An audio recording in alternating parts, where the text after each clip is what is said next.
what we need to survive. Together alive, ebony and ivory live together in perfect harmony. It was 43 years ago today, on this day, May the 8th, 1982, that Paul McCartney was at number one on the UK album charts with the album Tug of War. The first single released from the album Tug of War, you guessed it, Ebony and Ivory, his duet with Stevie Wonder. Did you know it was the first time in McCartney's solo career that he had ever sung a duet with another major music star? And Ebony and Ivory spent 7 weeks at number one on the singles charts. But it was the album Tug of War, from which the song comes, that charted on this day back in 1982 for Mr. Paul McCartney. This day, the 8th of May, 2025. Welcome to the program. Thank you very much for stopping by, spending some of your valuable time with us. It is the most valuable commodity that you have. I know this, and I'm very appreciative of the time you spend here, the interaction on the program. I love the conversations every day. And as you know, when we begin the show every day, our phone lines are open to you at 519-570-2545, star 570, and 1-800-570-5715. We have so many things to talk about today, including what I'm going to call this one the Farwell Show bump. We've been talking about this an awful lot in the last, I would say, 18 months to 2 years. I know, but we're pretty persistent, right? And there is movement. In fact, the movement could come later this year, within the next few months, sometime this summer, on a really important safety improvement to a road in our community that we've been saying needs this safety improvement. Further hint, it's not far from where I'm working here on the boardwalk. I will let you know that before this hour is out, I promise, but the Farwell Show bump comes through again. That time you spend with us, we hope to reward you for it because it is so valuable, and your voice is heard by the people who hold the levers of power in this community. I try to remind you that as often as I can without being boastful. It's your show. You make it what it is. And the people making the decisions are listening. We're getting some action on something. Again, I'll let you know before this hour is out. I promise. 1, 2, 3, 4, 5, 6. Right now, though, let's get to your Farwell Show 5 for this Thursday morning. Number one, no new pope has been elected yet after black smoke poured out of the Sistine Chapel's chimney. 133 cardinals will later return to the chapel in Vatican City for the afternoon voting session. 2 more votes are possible still today. Number 2, the United States and Britain expected to announce a trade deal today that will lower the burden of President Donald Trump's sweeping tariffs and deliver a political victory for UK Prime Minister Keir Starmer. It's the first bilateral trade deal announced since Trump began slapping tariffs on U.S. trading partners. Number 3 on your Farwell Show 5 this morning, Prime Minister Mark Carney and the country's premiers will meet in Saskatoon next month to talk about ways to strengthen Canada. Carney says they are focused on building up Canada's economic resilience in the face of immediate trade pressures. Number 4, and this one is interesting to me, Phase 2 of Waterloo Region's light rail transit project may be in jeopardy. Mayor Jan Liggett sharing this update with Cambridge Council on Tuesday. Just as a matter of note, at Regional Council today, there was a discussion of a option 5 now, which will mean if there's no LRT, if there's no buy-in by the federal and provincial government, we're going to go with bus rapid transit. So I know that's earth-shattering news, but that was an open session of Regional Council today. Hey, Cambridge, how do you like them buses?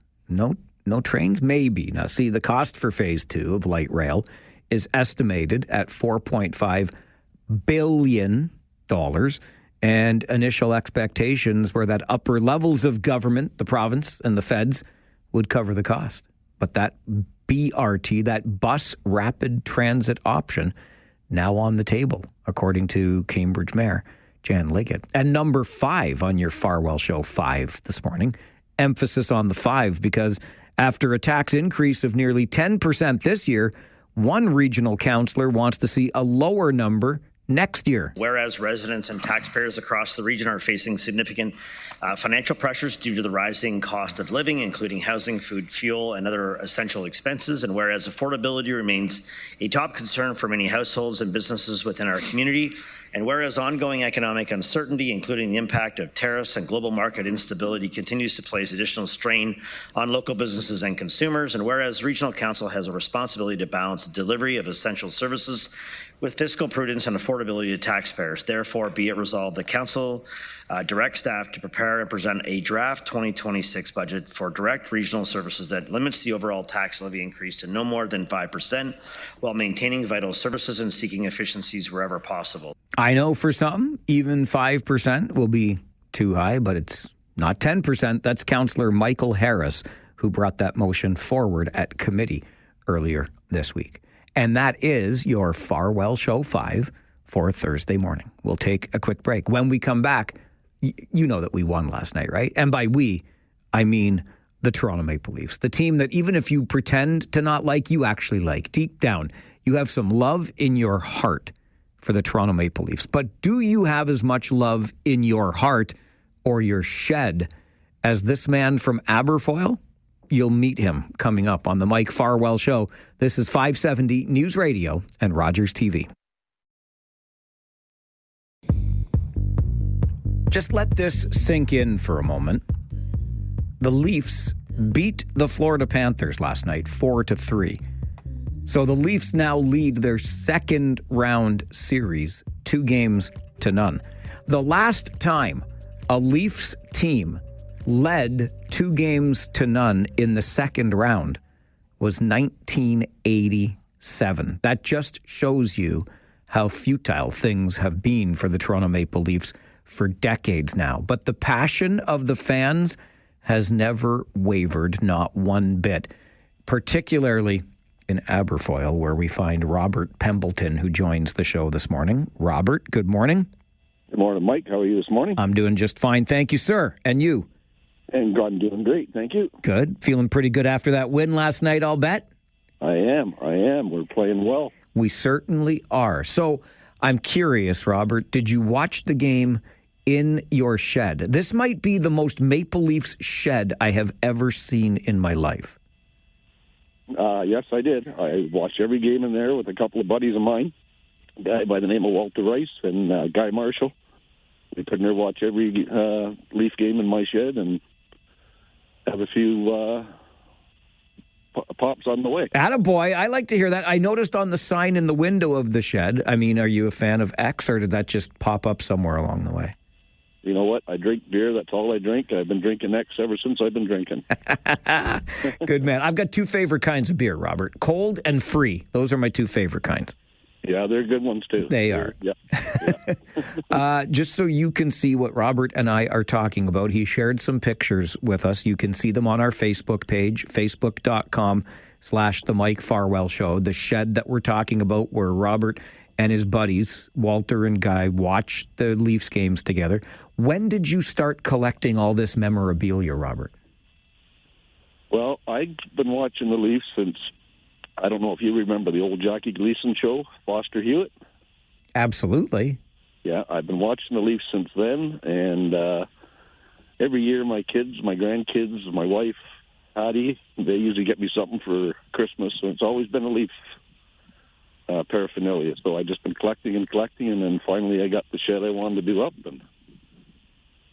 So how long did it take you to put this shed, which is more of a Leafs shrine, quite frankly, how long did it take you to put it all together? Well, 2 years ago I painted it. I did all the shells blue and the trim blue and the walls white, and then I repainted it this winter. And it only took me, I had all the stuff saved up. It only took me a couple of days to set it in place and put it on the walls where I wanted it. Do you have a favorite piece in the shed? Yeah, I do. I have a picture a guy gave me who's not even a sports fan, It's the 67 Leafs with the news clipping on the back, the Stanley Cup champions, and it's autographed by Dave Keon, Johnny Bauer, Frank Mahovlich, Eddie Schock, Alan Stanley, Bobby Bond, and Frank Mahovlich. That is amazing. That is amazing. Yeah. Any idea, Robert? I mean, you said a lot of this stuff was gifted to you. I don't want to, send anybody to your yard to raid the shed, but I mean, how much money might be invested in this thing? Oh boy, I'm guessing. I don't know. I estimate $5,000. Like I have even got a crock pot that's Maple Leafs. So I got a toaster that's Maple Leafs.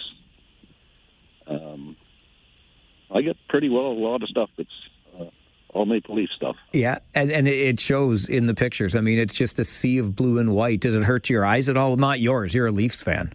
No, it doesn't hurt mine. I love looking at it. My wife sits there and looks at it too, and she's not much of a hockey fan, but she's getting into it now. Well, you mentioned that a lot of this was gifts from family along the way. So this is done with the full support of your wife and family members, Robert? Yes. I've done a lot of it myself. Like I bought a lot of stuff too. I'll go into different flea markets and stuff. Anything Leafs, I'll pick up myself and add it to the shed. So you mentioned some classic names earlier, Jackie Gleason, Foster Hewitt. So I'm getting the sense, and that favorite piece that you have, that autographed clipping from 1967, I get the sense, Robert, that you may be fortunate enough to have been alive the last time the Leafs won a Stanley Cup. Yes, I was. I was 9 years old at that time. What do you remember of that Stanley Cup championship? Oh, I remember Harold Ballard and King Clancy sitting up in the corner of the gardens. And just, like I say, I was only 9. I'm 66 now, so it's quite a few years ago, but I remember them hoisting it and skating around the ice at Maple Leaf Gardens with it. So what has happened, Robert, in these last 58 years? What has prevented us, because I'm a big Leafs fan too, so we're all in this together, what has prevented us from winning? Well, I coached for 18 years. I've got an Ontario championship in 91-92 with the Acton Pee-wees under my belt. I played up to junior. The only way you're going to win a hockey game is if you play 60 minutes, not 59 minutes and 59 seconds. You got to play a full 60 minutes of hockey to be successful. Where along the way has your biggest heartbreak been with this club since they won that cup when you were 9 years old? I mean, there have been some big playoff disappointments. When did they break your heart the most? I believe it was against Boston. They were up 3 games and Boston come back and beat us 4 games to 3. Yeah, and we were up 4-1 in that 7th game. You remember that? Yep. Oh, yeah. Yep. You know what? I was in the shed with my buddy, and I said, there's no way Boston can come back and win this game. I think there was like 12 or 13 minutes left. I said, there's no way. I said, they've got to get 5 goals. And guess what? Yeah. Oh, my gosh. I remember it way too well, Robert. Way too well. What about that high stick by that dirty bird Wayne Gretzky, though, back in 1993, too, huh? When he cut Doug Gilmour like that? Yeah. How about when Salmi got the skate across the face? Oh, my gosh. I mean, look at all the horror stories we've been through together, Robert. I know. That was it. Like, I seen that just after it happened, before he even got off the ice. And something like somebody peeled his face back. Have you been to Maple Leaf Gardens or Scotiabank Arena, Air Canada Centre for a game before? Oh, yeah. I used to go down to the Leafs in Maple Leafs, or at Maple Leaf Gardens, and I've been to a couple of games at the Scotiabank Centre, yes. So I mentioned at the beginning, our team is up 2-0 in the second round for the first time since 1987. What is it, Robert, that gives you hope that this team can do it? This might be our year as Leafs fans. Well, I really like Craig Berube. He's, if you can remember, every other year they go 1-2 line playoffs, 1-2 line, then third line, 1-2 line, then third line every once in a while. He's using all 4 lines, and all 4 lines are playing with their heart. They're giving us a full 60 minutes of hockey. It is certainly an encouraging time to be a Leafs fan, and I know you're going to keep enjoying this in your decked-out Maple Leafs shed. I think I saw a fridge in there. Is that fridge always stocked, Robert? Always. Okay, I'm stopping by sometime in the next couple of games, okay? Yeah, anytime you want, I'll be in there. Robert, thanks for doing this. Thanks for being such a super fan. Appreciate having you on the show. Great. Thanks for talking to you. Nice talking to you, Mike. You too, Robert. Stay well. Bye-bye. Bye-bye. Robert Pembleton of Aberfoyle. You can see the pictures of his shed. It's the most Maple Leafs shed I have ever seen. It's on our Facebook page, facebook.com/The Mike Farwell Show. Might be the biggest Maple Leafs fan in our listening area. I mean, I think I'm a pretty big fan, but my shed doesn't look like that. This is the Mike Farwell Show, 570 News Radio and Rogers TV. Let's quickly get to the phones before your 9:30 update. Ernie is with us. Morning, Ernie.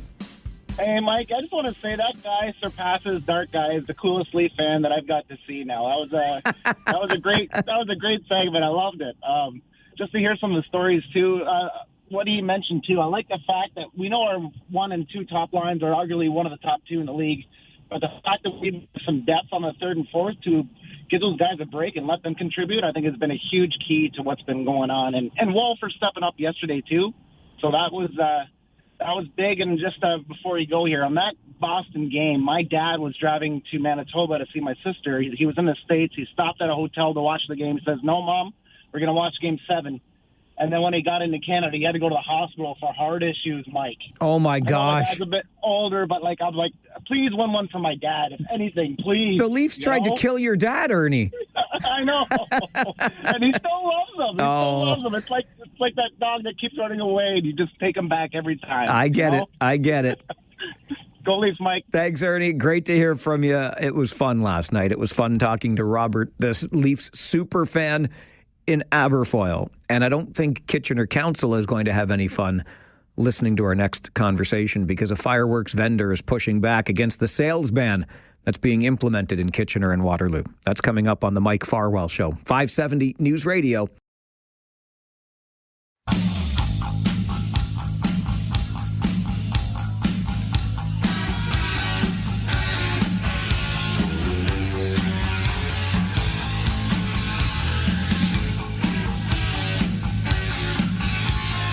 As you no doubt know by now, because we have talked about it on the show, councils in both Kitchener and Waterloo voting this week to ban the sale of fireworks within city limits at the beginning of next year. So we've got, 7 months or so to sort things out for fireworks vendors to exhaust their existing inventory and educate the public about the new regulations as they exhaust that inventory. And then beginning January 2026, no more sales of fireworks in Kitchener or Waterloo.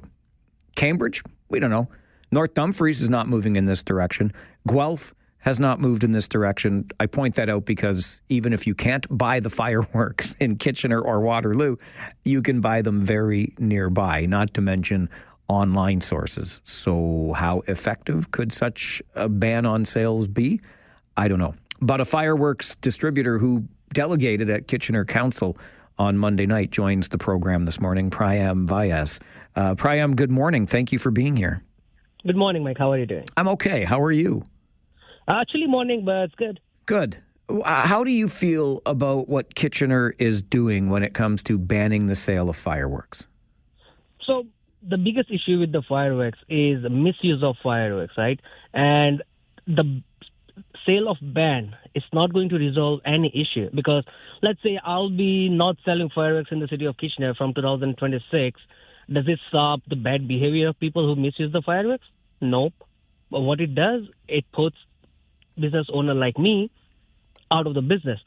I do all the right things. I follow every rules, municipal as well as the federal. The product we sell is federally approved.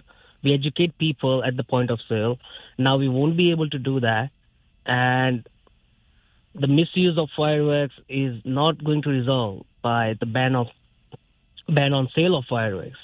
We explained city council so many different ways that we can control this thing, but it looked like they had already made up their mind and did not work out. At the same time, mayor and other two councillors, they were convinced that ban not going to work, same as the mayor of North Dumfries. She also said that how the ban on sale of fireworks going to solve any issue for us. When I come to buy fireworks from you, Prayam, what kind of education do you give me? How do you help me understand how to best use them? So I spend about 1 or 2 minutes with every customer. We explain them how to set the fireworks properly, how to dispose the fireworks properly. We also give a piece of paper out, which is widely available on Canada Resource website. And as well as at the same time, we also remind the customers about the local bylaws. Like I also run in Kitchener, Cambridge, Stratford, Brantford. I do same procedure in my all 4 locations. Woodstock, we have banned in fireworks, completely banned. I still have people driving from Woodstock all the way to my Cambridge location just to get fireworks. So why? Because they like me. They like the way I treat them. We educate people. But council did not understood that thing. So what happens now to you? How does this impact your business?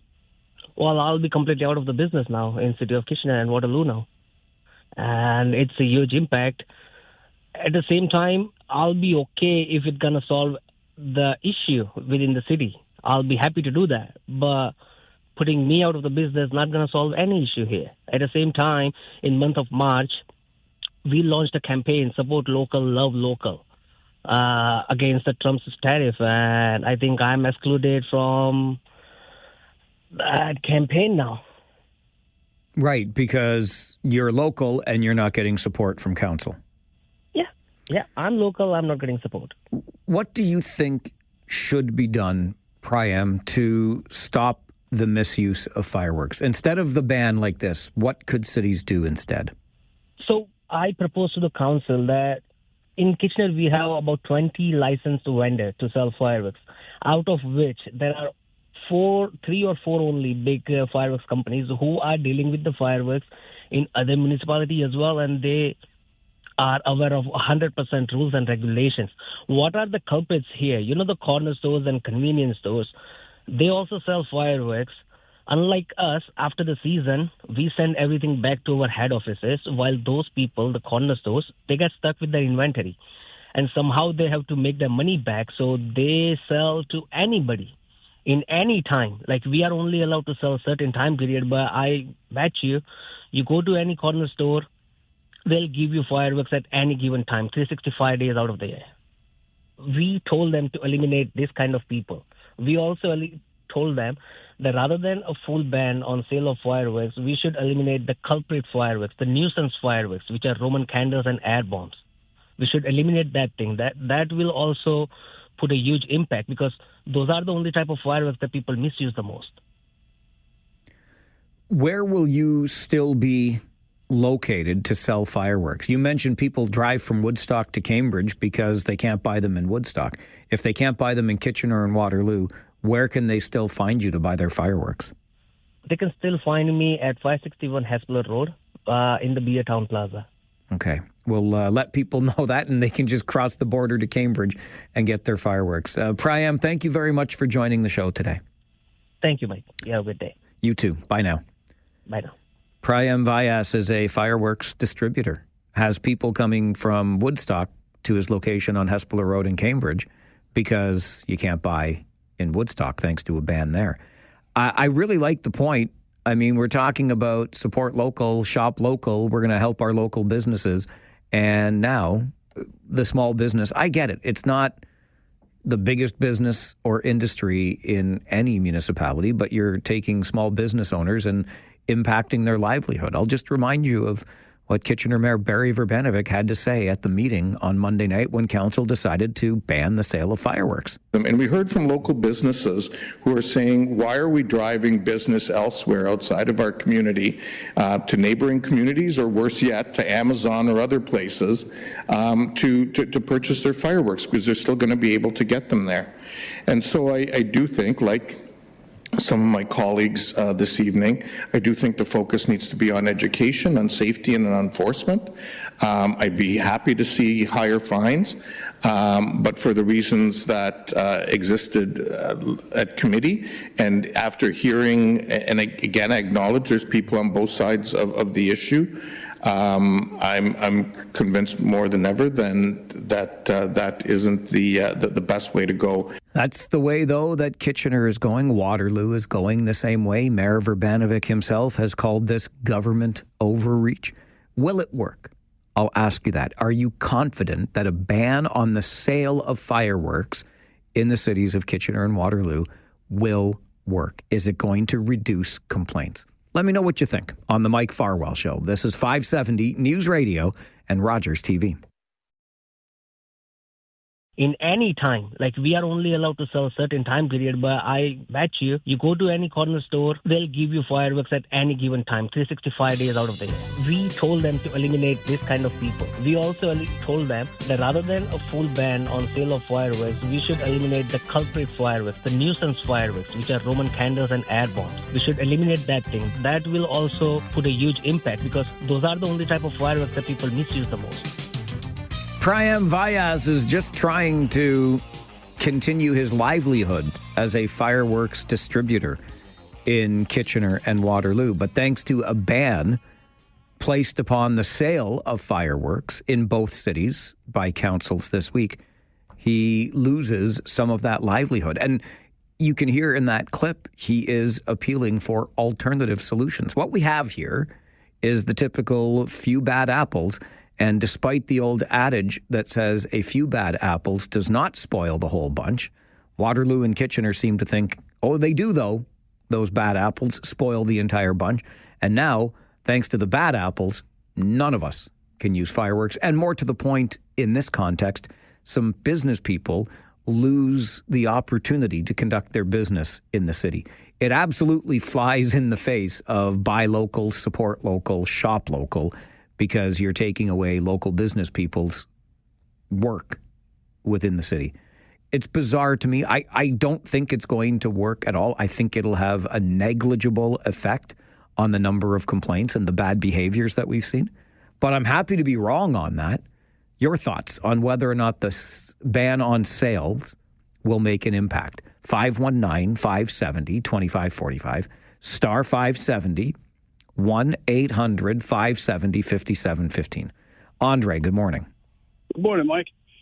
Well, it's a stinky subject, and I thank the gentleman for explaining himself. I still have my fireworks from last year. We normally go to Forest Heights High School, and we pay about $150-$200 each, about 5-10 families, and we make a nice show. Andre, you know you're not allowed to do that, right? Cool. Okay. I hope you're getting a permit, but I don't think they give permits for stuff like that. You're not supposed to do that. Okay. But the thing is we're responsible. I get that. Yeah. That's what matters. So the thing is that, like you said yesterday, you can buy them somewhere else, and I don't think it's going to work. And it's very unfortunate for what happens, like especially under the stroller to somebody. It doesn't matter who they are. That person did get caught, right? Who shot the council last year? Julie? Yes, the person who shot a firecracker at Waterloo City Councillor Julie Wright was arrested, charged. Yeah, yes. It doesn't matter if she's a council or not. She's still a person. Of course. That should not be allowed. Yes. And the sanction should be very high because that's not attempted murder, but it's, close to it. Well, no, let's not get carried away here, Andre. Exact. But it is high, it's still high. Well, I don't believe a kid would even do that. That's just nonsense. All right. And it's very sad for other people, Mike. Okay, Andre, appreciate the call. Look, the behaviors like Andre is talking about are already illegal. Shooting a firework at a person, hence the charges that were laid. Putting fireworks under strollers, hence the mayhem that erupted and how police had to be called and the strain on resources. I get all of it. Andre mentions Councillor Julie Wright in Waterloo, who was. I mean, it's awful. I can only imagine her feelings now the next time a legislated fireworks day comes along after being shot in the face with a Roman candle. I am one of the people that was affected last July after being shot in the face intentionally with fireworks. So I strongly believe that we need some certainty and regulation around the use of fireworks. So it's not just young people running around and shooting each other with Roman candles. It's adults. And we do actually need to use our regulatory muscle in order to enforce some of the rules around fireworks. Limiting some of the supply and limiting some of the impulsive behavior around the access to that supply is one step further that we can take. It is a step further, but I think we're going on the wing and the prayer here with a hope as opposed to, because the legislation already is clear that shooting a firework at somebody is illegal. Mickey, good morning. Good morning. Good morning, Mike. So, yeah, just on the last caller, I agree with what their intentions are, because we live in Preston, and there's a group that do get together, and they also fire fireworks on special occasions. They do it safely, and it's all well-maintained, well-supervised, and it's enjoyed, and it's done in a timely manner, so it's not too late into the evening. So there's a space for managing this to be done in some certain designated areas that are approved, the city can agree on, and then also regulate it where it may not be approved on streets and backyards where it could be dangerous, as we've seen. And, that's just kind of my comment, is that there's a middle ground here. It doesn't have to be black or white, and something can be resolved, and so everybody can enjoy it when the time comes. You're right, Mickey. You're absolutely right. I couldn't agree more. A middle ground. And just think of the sense of community when neighborhoods get together and say, let's use this park or this big piece of property, this schoolyard, responsibly, permit it, take your pick. That's where we could go with this. Could, but have not. All right, we got to take a break. When we come back, it's the Farwell Show bump. You're getting action on an important road safety initiative. You did the work, and we will likely see this improvement to safety on our roads later this summer. Stay with us. You'll find out next on the Mike Farwell Show, 570 News Radio and Rogers TV. Something that has definitely mattered to you is a needed safety improvement on a road as you exit our Highway 7-8. And I like to remind you that when you talk about it on this show, the people who make the decisions are listening.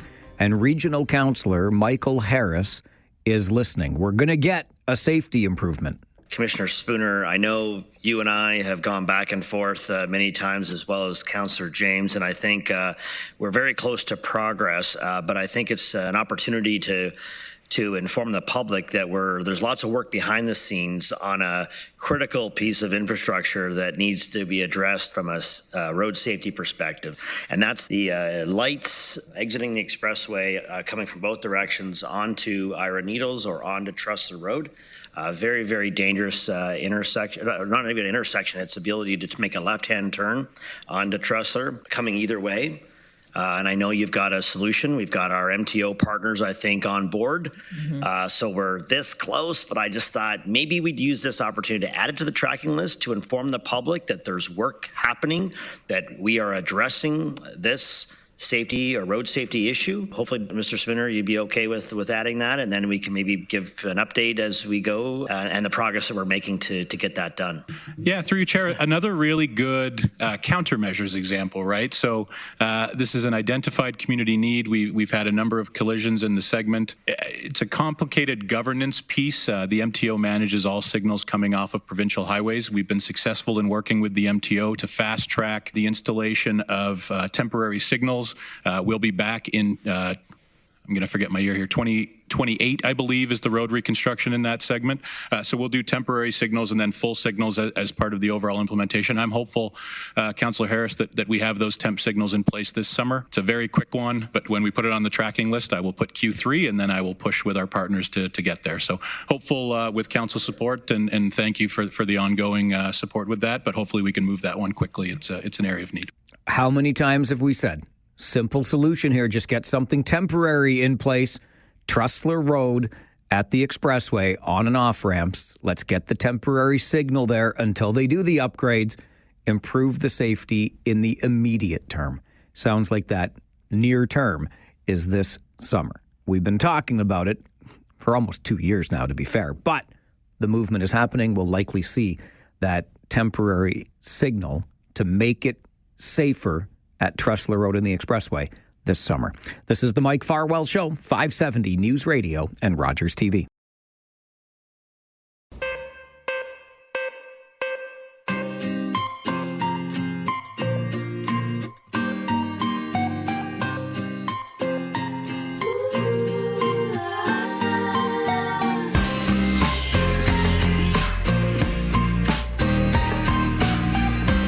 Well, we have done our part, right?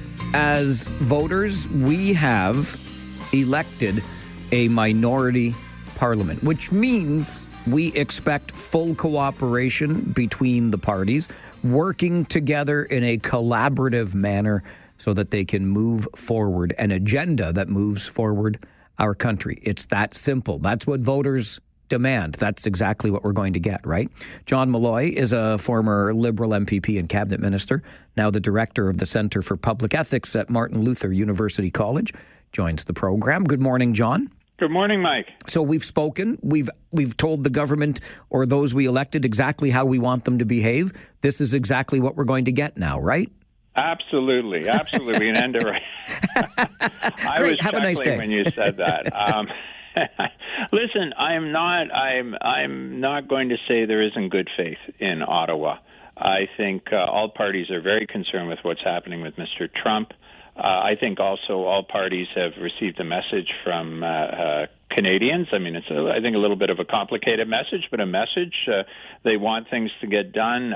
They don't want an election soon, and I don't think we're going to see any shenanigans where they're trying to defeat the government. And I also think that if Mr. Carney brought forward, important legislation that was going to help workers that were laid off, that sort of thing, I think you'd see all sorts of cooperation in Ottawa. But that's not all that goes on in Ottawa. It's not simply about avoiding elections, and it's not simply about passing major pieces of legislation. There's the day-to-day work that has to be done by the government. There are bills that need to be passed, initiatives that need to be brought forward. And at the same time, there's all sorts of other work that goes on, and the committee level, et cetera, where the opposition is given an opportunity to hold the government to account.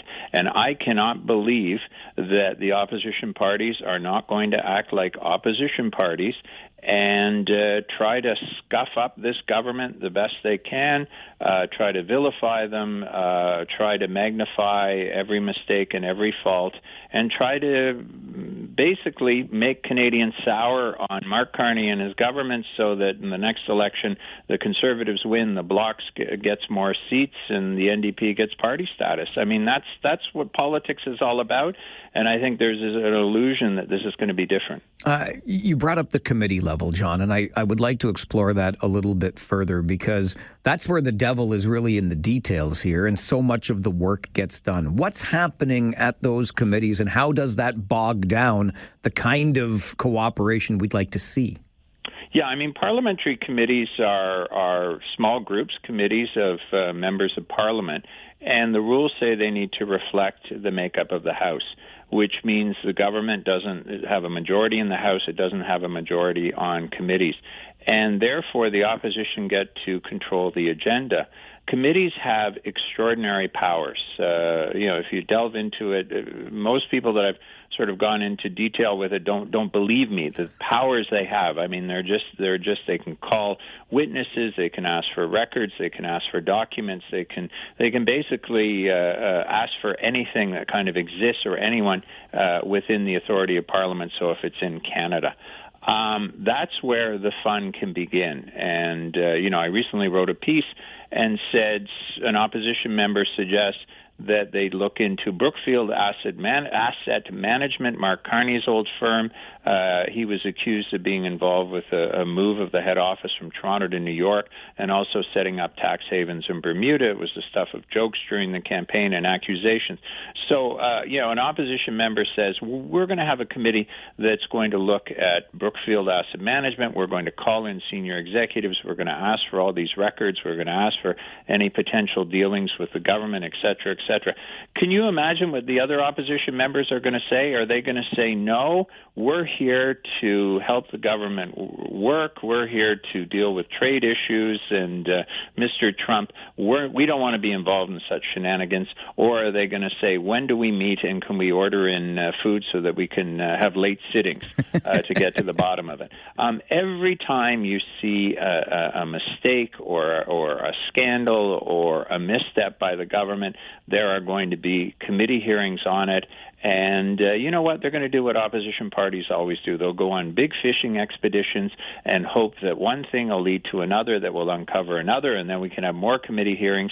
And we're going to see, I hate to say it, some of the nonsense that we've seen in the last few years. Well, and with all of the momentum around the upcoming election campaign, we basically have been in campaign mode for coming up on a year before we went into the campaign early in 2025. But I think that may have overshadowed, John, this very dynamic that was playing out in the House of Commons through the fall sitting, where very little, if anything, was actually accomplished.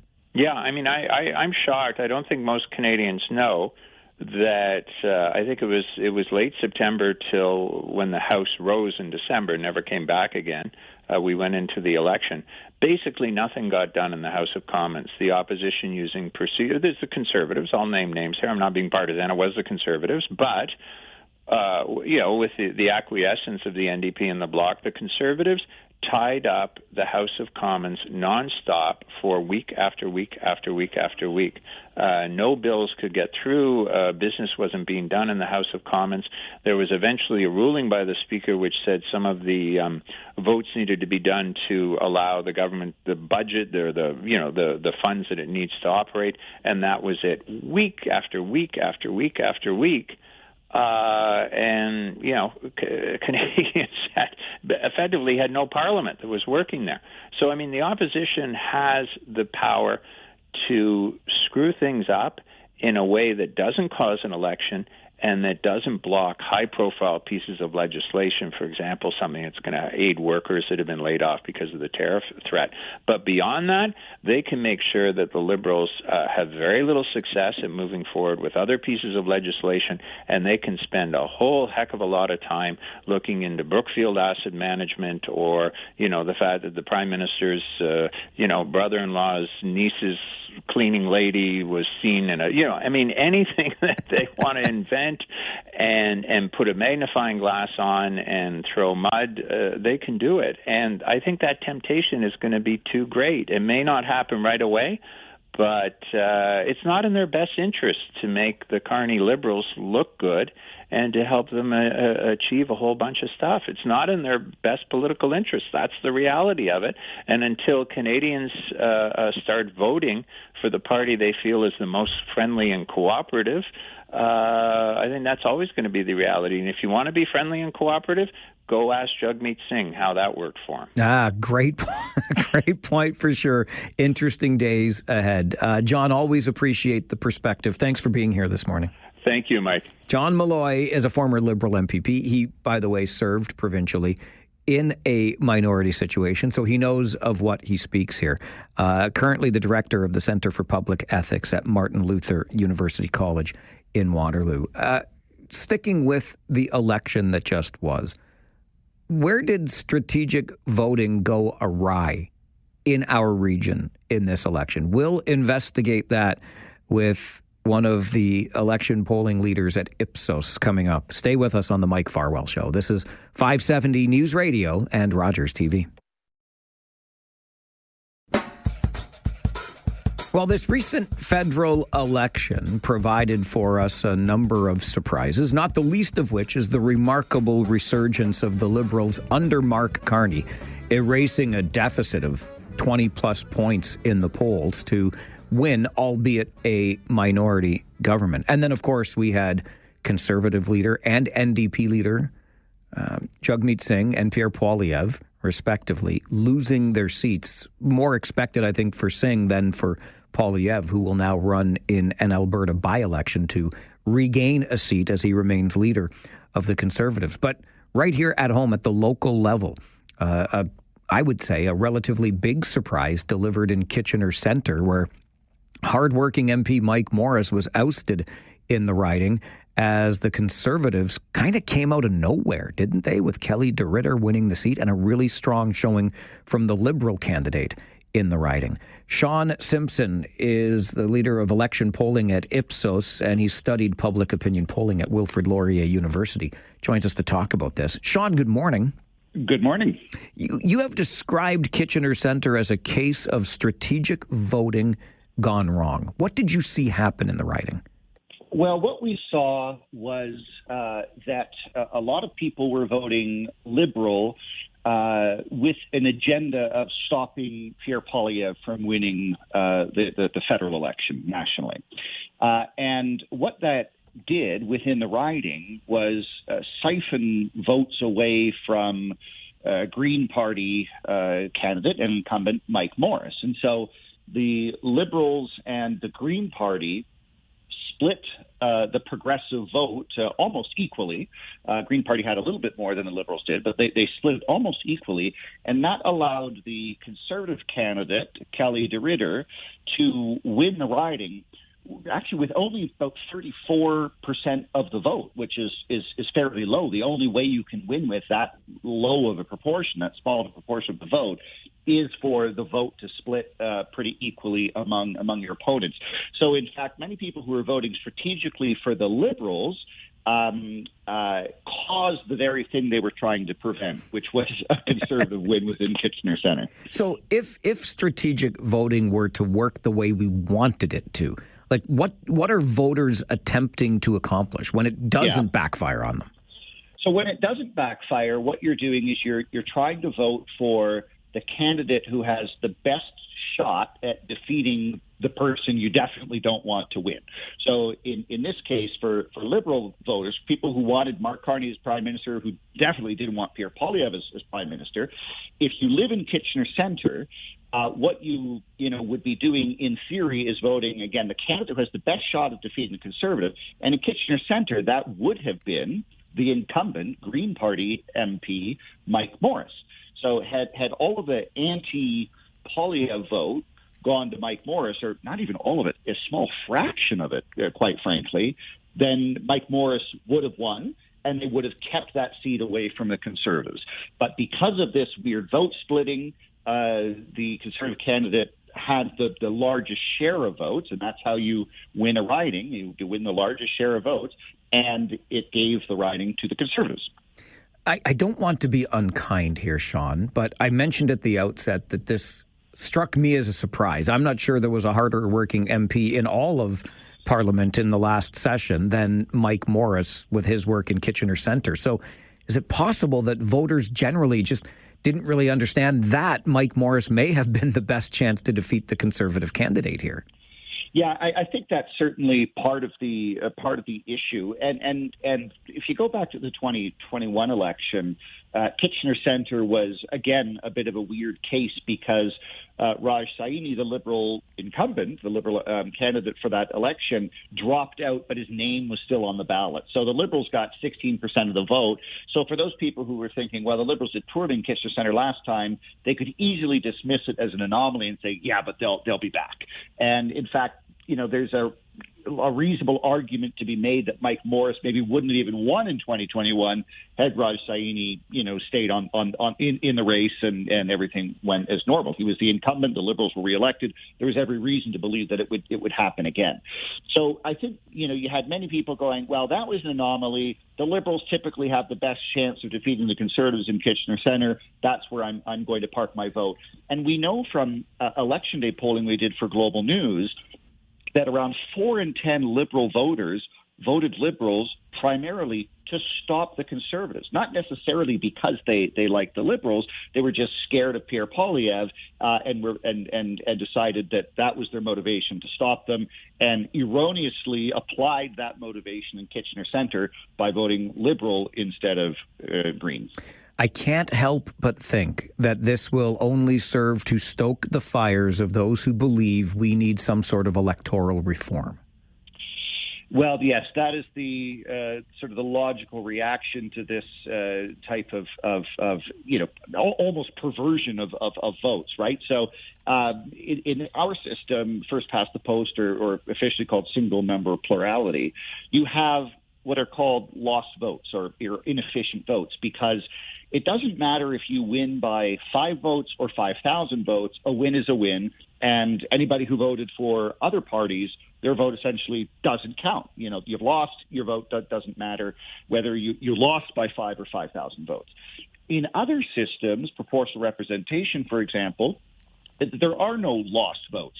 If a party gets 5% of the vote, they get 5% of the seats, 30% of the vote, 30% of the seats. And other systems where the party leaders are elected this way through ranked ballots and transferable votes, where if you voted for the last place candidate, your vote gets reallocated based on who you chose second. There are other ways out there to ensure that a vote, even if it's for a candidate that isn't in first place, still counts. The issue, of course, is that electoral systems are very difficult to change because they perpetuate power for the leading party. So there really is no advantage for the Liberals or the Conservatives to try and change the system of voting, because their relative influence would go down. They would likely end up with minority governments in perpetuity, and we'd probably see more parties form. For the Conservatives and Liberals, that's a bad thing, but for the rest of people, voters, they may actually like that. But if they're in charge, it takes the people in charge to change the system. Why would they do that? And so I remain somewhat pessimistic that change is in our future. Justin Trudeau could have done it in 2015 when he had a majority mandate. He chose not to. He said it was his biggest regret on the way out the door. That was the very last thing he said at Rideau Cottage. I don't quite believe him, because he could have done it. Sean, really appreciate the insights this morning. Thanks very much for joining the show. It's been my pleasure. Sean Simpson leads election polling with Ipsos. He's also a grad of Wilfrid Laurier University, where he studied public opinion polling, and he looks at Kitchener Centre in this last federal election, which we just wrapped up a little over a week ago, as a classic case of strategic voting gone wrong. This is the Mike Farwell Show, 570 News Radio and Rogers TV.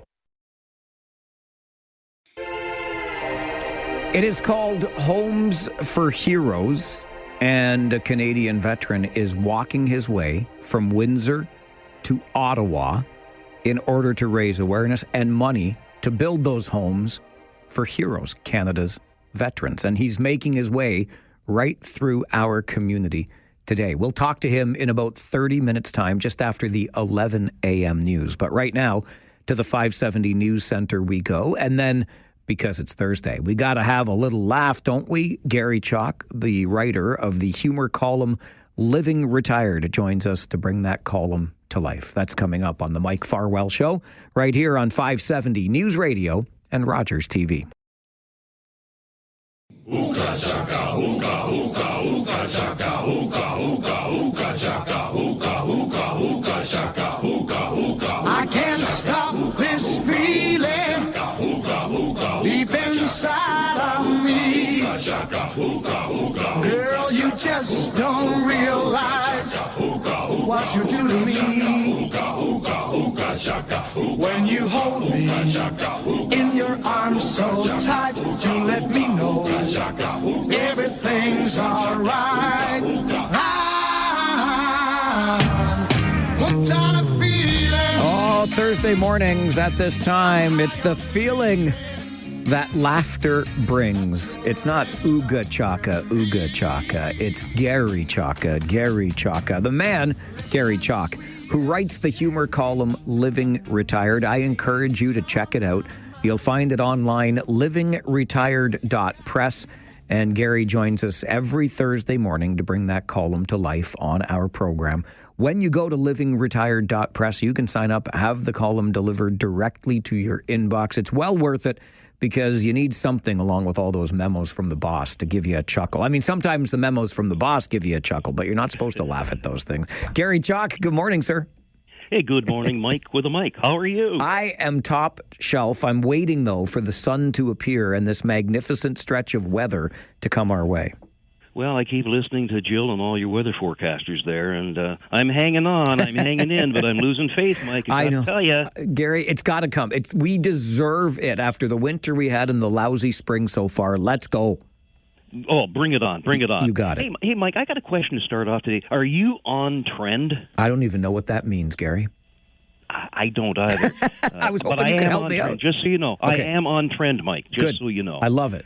Yes. But basically, it happened to me almost 2 weeks ago now. Jan came home. She loves to shop, and she came home, and she had a new short-sleeve shirt for summer for me. It's black, and the label inside, it says, this shirt is Modern Fit. Do you know what Modern Fit is? I get stuck on this, Gary. So it's one of two things. Modern Fit is something that's a little bit slimmer, kind of hugs your figure a little bit differently because, you know, they want the clothes to fit in a slightly slimmer way. Or maybe it's just that I'm not as slim as I used to be, so everything fits a little tighter, you see? Well, I think it's a losing battle no matter which way you go if you're trying to wear Modern Fit. But Jan said, try it on. So I went in the closet, came out, and had on my new Modern Fit shirt. And that's when she proclaimed, she said, Gary, it looks great. You are on trend. Okay, so you're a modern man now, Gary. Yeah. Okay. So I tried it out. I went to Tim Hortons that morning, and it was a beautiful day. Parked the car, went inside, and I've got my Modern Fit on trend shirt. And first thing that happened, there was a young lady in front of me, and we got chatting while we were waiting for the order to be placed. And finally, she was next up, placed her order, and she turned to me and she said, I'd like to buy your coffee. And I said, oh, that's very kind, but I don't need. Well, we sort of bantered back and forth, and eventually she bought my coffee. So, Mike, she only bought it, I'm sure, because I am now on trend. It's never happened before. She noticed an on-trend guy when she saw one and says, gosh darn it, that on-trend guy needs a coffee. So, you know what? In my new on-trend shirt style and my Modern Fit shirt, I had to go to the bank, so I went to the ATM and drove through. And I've never had a problem before, but there was no cars. It was 9:15 in the morning, nobody in front. I pulled up, rolled my window down, inserted the bank card, punched some numbers, voila, the money comes out. I wanted $10, $20 bills, $200, and they slipped out in the tray. That was the good news. Bad news, I couldn't get them out. They were stuck. I could not get the money. It wouldn't budge. And so I'm trying to peel. I got about 4 of them out, so I've still got, 6 other $20 bills in the machine there. And I look in my rearview mirror, and now cars are pulling up behind me. And you know where this is going. I can't, so I thought, well, I'll just open the door. Couldn't open the door because I'm too close to the ATM. So the woman behind me and the car back further, they're not paying attention. So I thought, well, what I did was I put my foot on the brakes and put the car in reverse. Well, that sure got the woman behind me's attention. She starts honking the horn, and the fella behind, he just wants to get out, so he drives backwards out of the line at the ATM.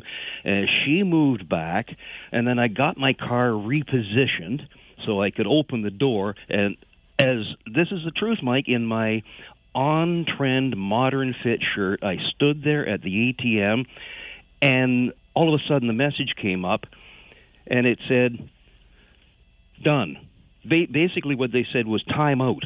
So, and all of a sudden, all the money was sucked back into the machine. Oh my gosh! Yeah, your ATM is trying to tell you something. Well, what it's telling me is I got a problem. I had no money. I also had no slip to go into the bank to sort of tell them, here, I've been at your machine.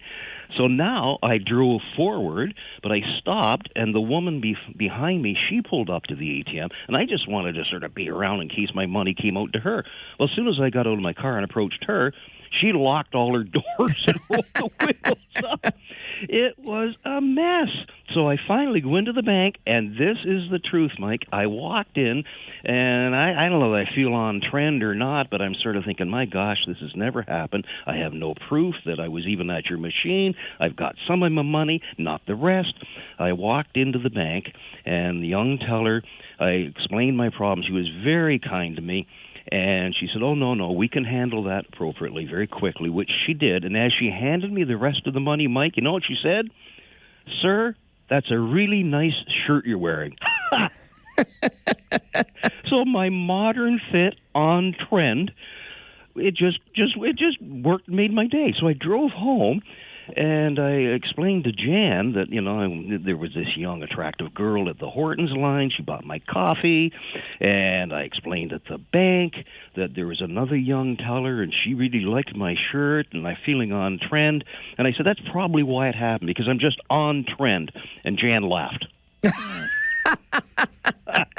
What's so funny about being on trend, Gary Chalk? Well, I don't know, but it's I don't know. It's the good and the bad. You got to be careful when you start being on trend, Mike. Absolutely, and we'll find out why being on trend is so funny to Gary's better half, Jan, and others as we continue with Living Retired here on the Mike Farwell Show this morning, 570 News Radio and Rogers TV.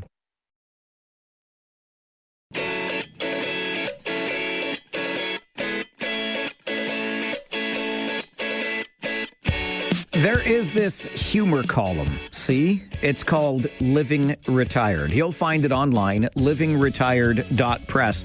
And every Thursday morning at this time, the author of said column, Gary Chalk, joins us on the program to bring it to life. Remember, when you go to livingretired.press, sign up to have the column delivered directly to your inbox. It's most certainly worth your while.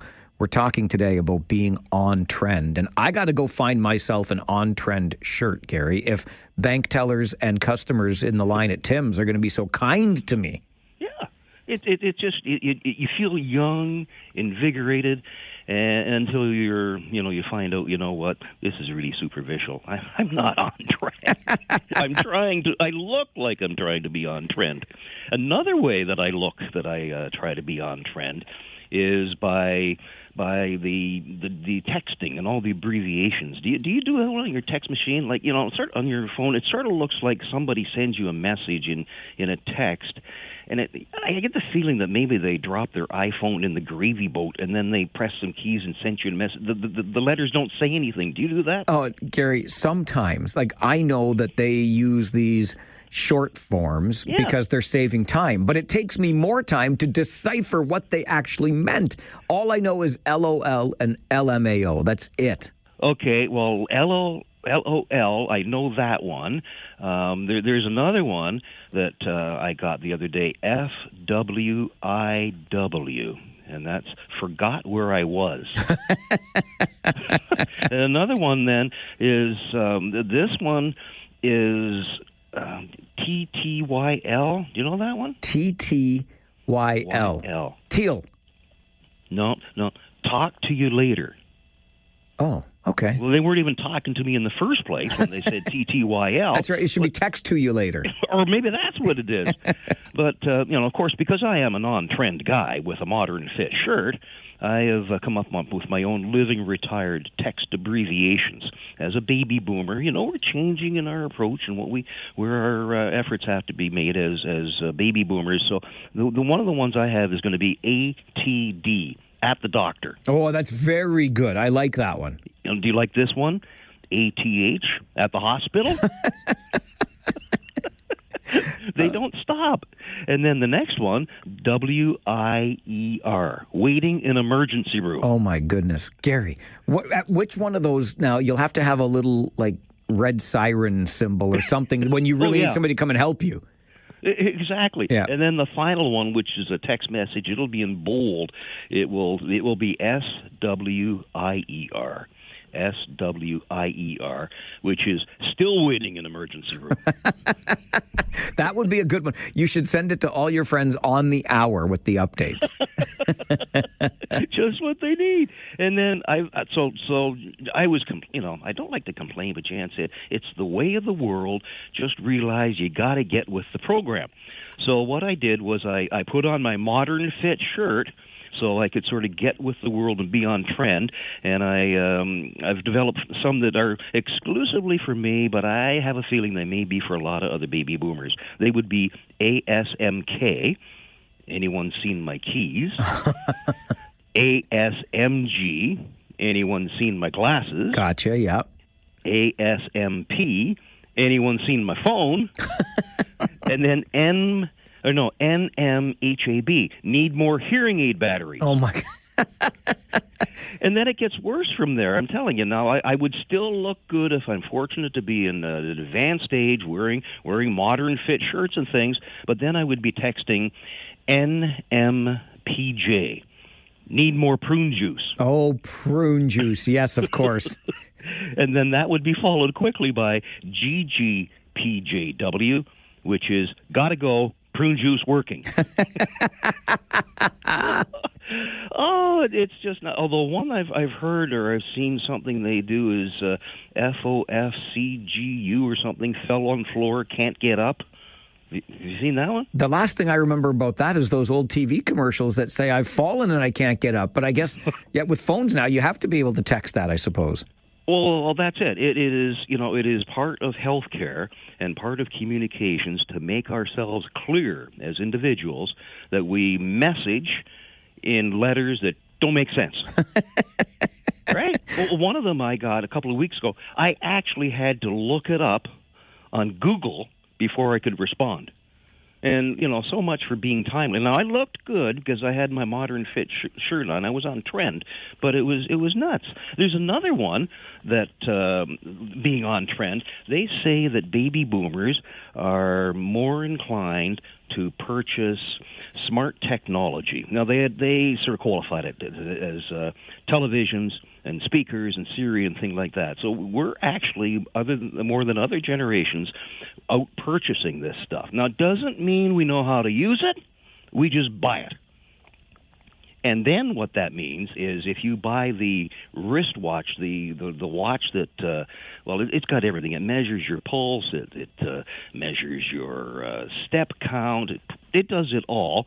And I have a friend, and he has one of those that he can actually answer a phone call on his wristwatch. And so you'll be out with him, and suddenly, and I don't know if it vibrates or what it does, but something happens, and he yanks his sleeve up and puts the watch up close to his ear. It sort of looks like an FBI guy sort of talking into his hand, and he's punching all these buttons trying to answer his phone, which inevitably does not work. So it then goes into voicemail. Now he's can't get the voicemail system where that is. Then the phone dings or pings or whatever it does, and now he's got a text message, and now it's in some hieroglyphics. He don't know what it says. Like, what's going on? It's hard, Gary. It's difficult keeping it. You are proving that it is so difficult to be on trend. It takes more than a nice shirt, my friend. Well, I guess, but at least I'm a modern fit kind of guy. That you are. As always, Gary, it's an enjoyable conversation. Thank you for this. TNT. Talk next Thursday. I like it, and TNT to you as well, my friend. Take care, Gary. Bye, Mike. Gary Chalk is the author of Living Retired. ASMP. Anyone seen my phone? I would have to make that ASMF because I'm not going to remember that the P is a PH for a F, if you know what I mean. Gary writes the humor column, Living Retired. You can find it online, livingretired.press. And make sure while you're there, you sign up for the weekly delivery right to your inbox. Gary brings Living Retired to our show, brings it to life every Thursday morning at 10:30. The show? Well, that's the Mike Farwell Show, 570 News Radio and Rogers TV.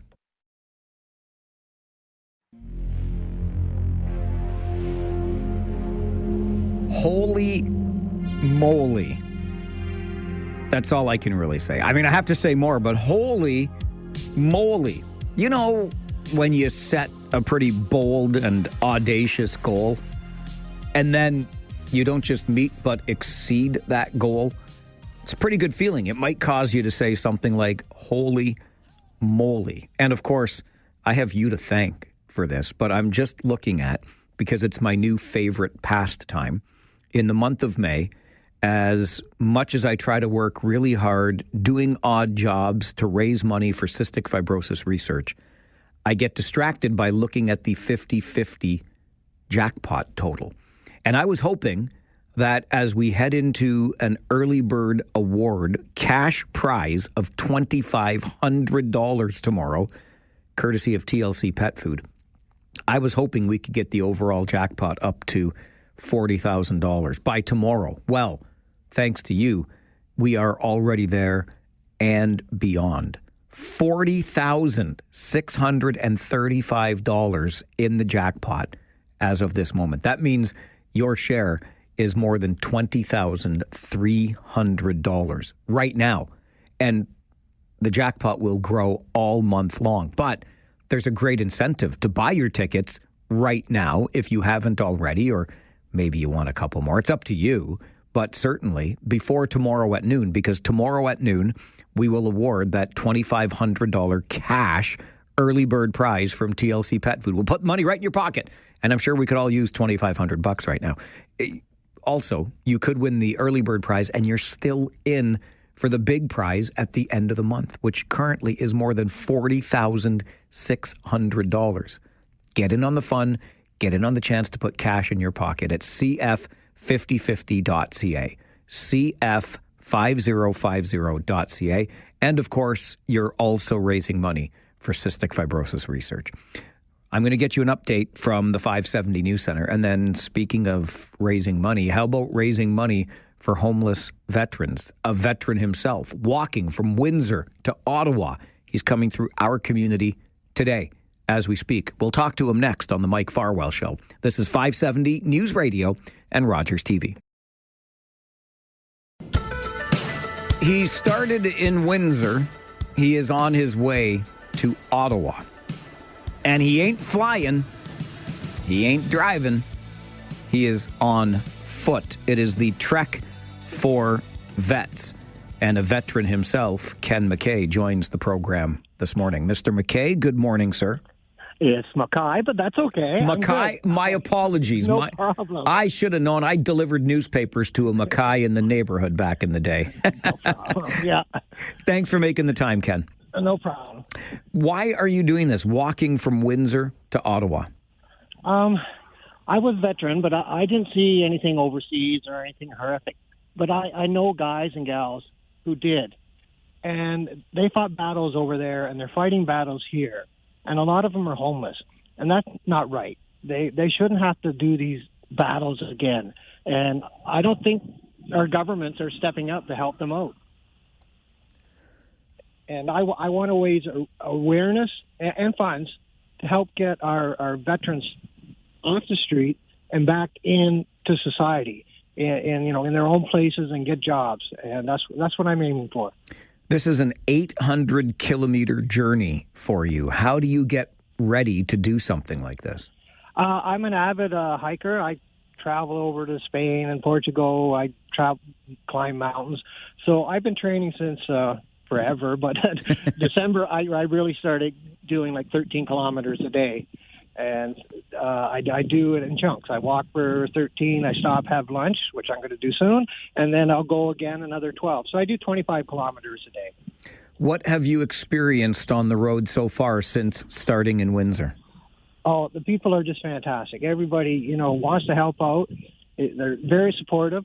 What we've done with the local legions, we've contacted them along the route, and they will billet me at their place or sometimes put me in a motel. And that, defrays costs. And everybody is just super, wants to get involved.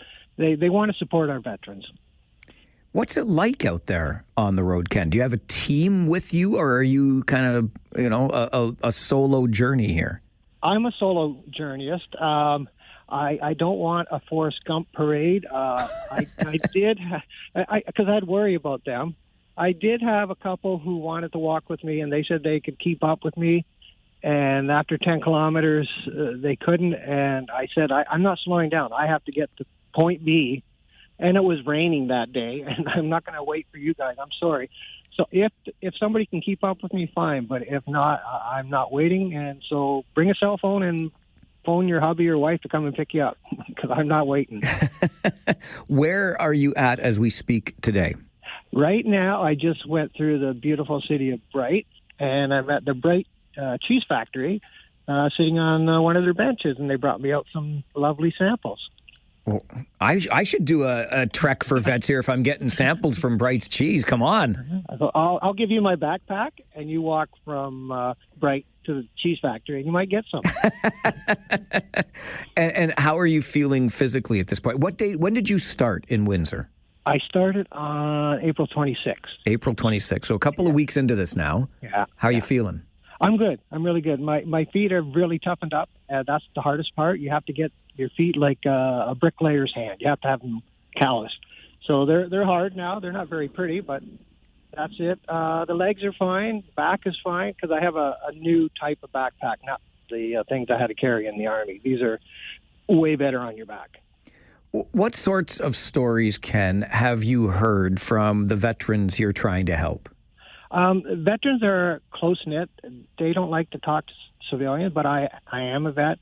I'll relate one story, and it was in Bosnia. A fellow had to go up to an observation spot in a building to watch, the Croats and Serbs, make sure they're not killing each other.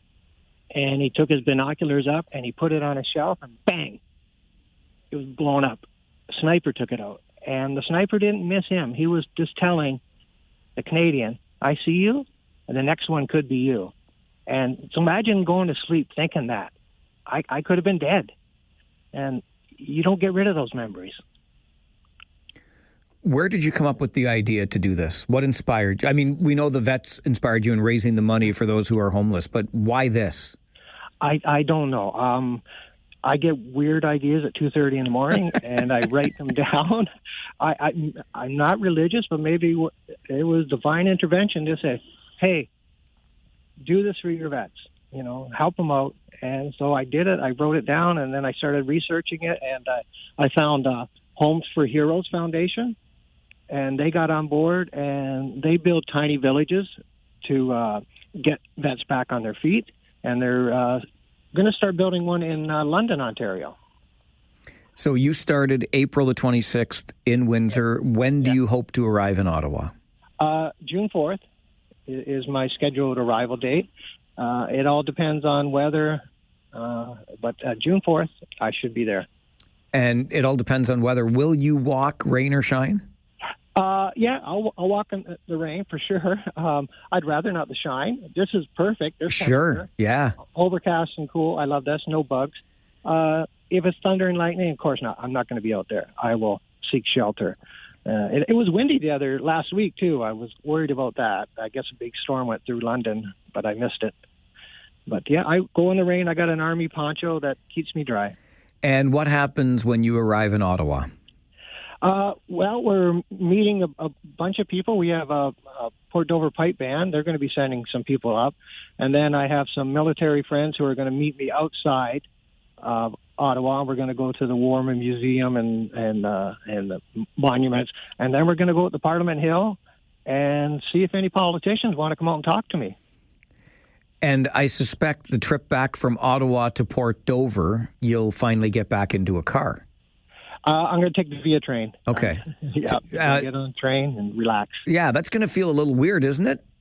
There's a thing with the trekkers, after you do these treks, you have a letdown. I'll bet. Yeah, you're used to getting out and meeting people, seeing new things, and then when you get to your home, you go, okay, now what? How can people support the work that you're doing, Ken? Okay, I'll give you the link. It's H4HF events at crowdchange.ca. Okay, H4HF. Yeah. Events. Yeah. So that's H, the number 4. Yeah. And then H, and then an F. Yep. Events. Events at crowdchange.ca. And that will get you right to Trek for Vets. And you can scroll up and down, read all about me, and then you can donate if you like. Any idea how much you've raised so far? I just looked. I think we're around pretty close to 34,000. Holy Hannah, that's a great number. Yeah, it is. Yeah. Yeah, people want to help out, and we owe our vets, so this is what they can do to help our vets. Mr. Mackay, I wish you overcast skies, cool temperatures, and no bugs for the rest of your journey. Well, thank you very much. I'll take it. Thanks for joining the show this morning. Stay safe out there, okay? Okay, thank you. Cheers. Bye-bye. Bye-bye. Ken Mackay is a veteran. He's from Port Dover. He started in Windsor back on April the 26th on foot, walking 25 kilometers per day to make the 800-kilometer journey, the trek, because he's on foot the whole way to Ottawa to raise money for Homes for Heroes, which is an organization that builds tiny home communities for veterans who are struggling with homelessness and to meet those costs of living. Learn more, H4HF events at crowdchange.ca. And Mr. Mackay in Bright enjoying some samples from the Bright Cheese Factory as we speak today, and he continues his journey from Windsor to Ottawa. This is the Mike Farwell Show, 570 News Radio and Rogers TV.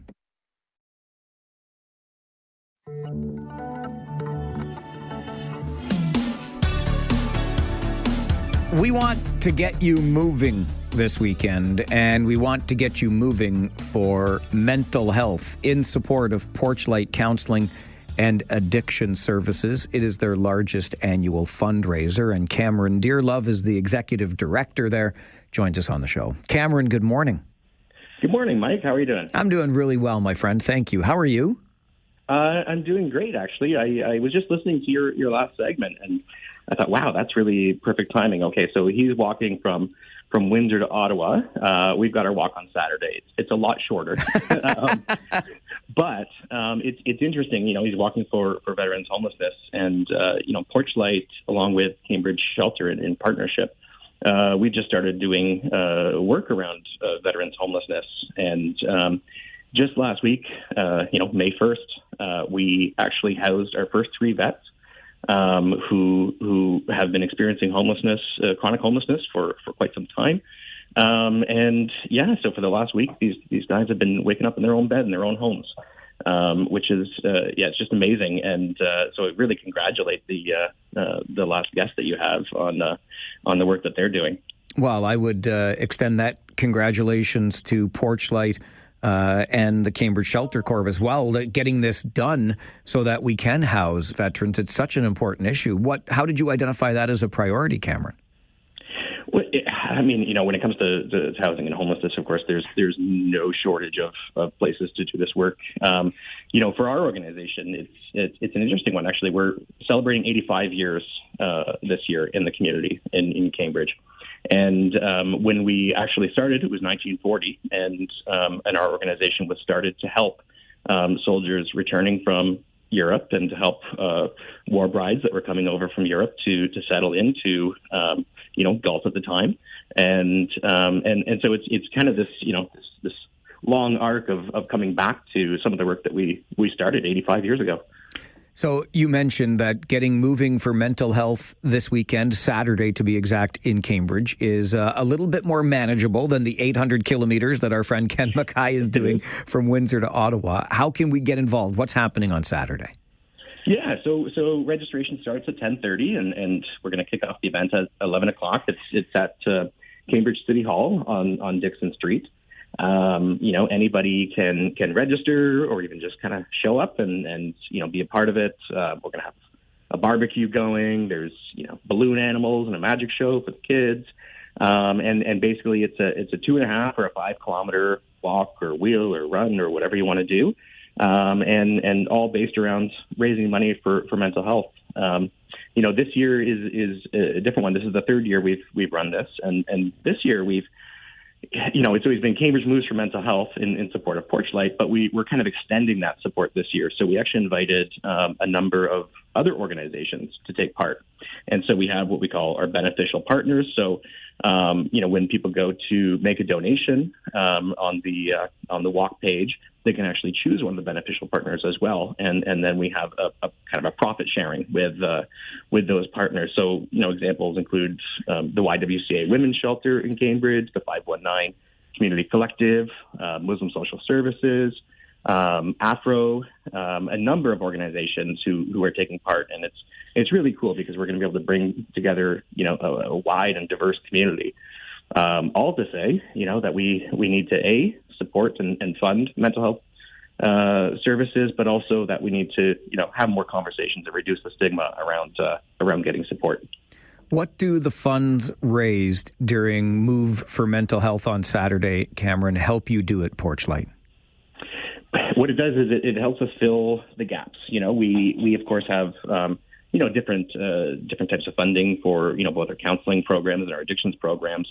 But each of those pockets of funding come with parameters, and there's lots of folks in the community who need support and don't meet those parameters. And so it allows us, for example, if we're doing counseling with a child, for example, and our funders will have session caps, right? So say if it's 8 sessions and we decide, actually, this kid really needs more support, that allows us then to extend that and do more sessions, with that child where we don't have the funding for it. It just allows us to do a whole lot more. I mean, our organization has been growing and stretching to try and meet the need in the community. In the last year, we just sort of rolled up our statistics and found that in the last year we've served 1,100 more unique individuals than we did the year before. So it's 38% increase in the number of individuals that we've been supporting. And, despite that, right, we still have, we have wait lists, we have pressures on those services. So even though we've been able to serve 1,100 more people, the need is just continuing to come in the door. I know this is the third year you're doing this. Any idea offhand, Cameron, how much you've raised over the first 2 moves for mental health? Yeah. So I think the first 2, I think we came in at about $14,000 for both of those. Right now we're sitting at $14,920. So $80 short of $15,000. Our goal is to raise $25,000. And again, that would support Porchlight and some of the other beneficial partners that are taking part. I love the work that you're all doing. It is such an important space. And as you've noted, that 38% increase in the number of unique visitors just goes to show and amplify that need. I wish you a great day on Saturday. Sounds like the weather's cooperating. So get out there and move for mental health. And thanks for joining the show, Cameron.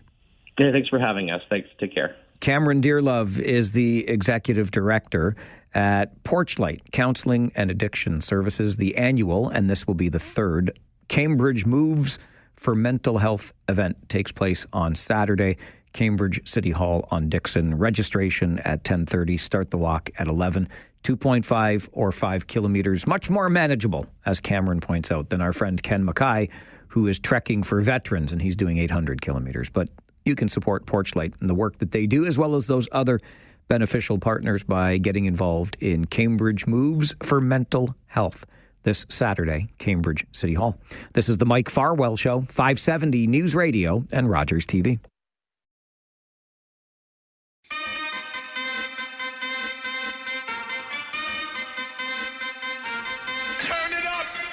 We have made some terrific progress in that Farwell for Hire 50/50 jackpot in just the last 30 minutes. Now up over $41,500. $41,500. That means the take-home prize just under $21,000. Tickets at cf5050.ca. But I look at that jackpot and your opportunity to win almost $21,000, because did you hear about the couple in Cambridge? The couple in Cambridge that last week won $1 million in the lottery? A lottery prize of $1 million. Are you kidding me? Or a 50-50 raffle prize of $21,000 and counting, because our jackpot will grow through the month before we award it at the end of the month. It's just got me thinking of the prizes that we compete for in lotteries, in 50-50 raffles, when we spend some time at the casino, maybe pull the arm on that slot machine. What is the most you have ever won in a lottery, on a slot machine, in a 50-50 raffle? If the couple from Cambridge that are the new millionaires participate in the next conversation, I can't wait to hear from them. The Flipside is coming up. The most you've ever won is, this is the Mike Farwell Show, 570 News Radio and Rogers TV.